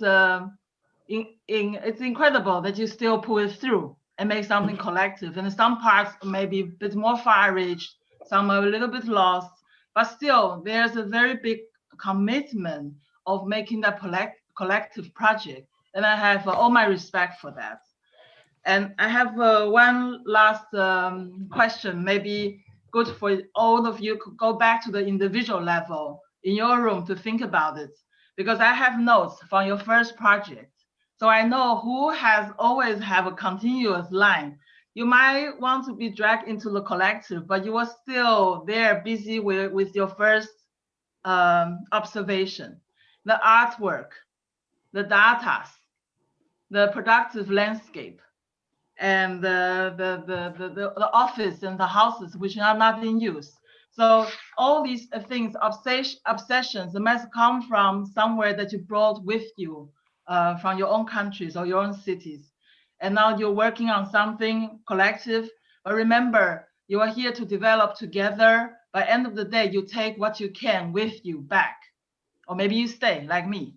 But anyway, it would be good after this collective presentation to trace your way back to where you started. And then from there, you take a big leap forward to your next project. Thank you all.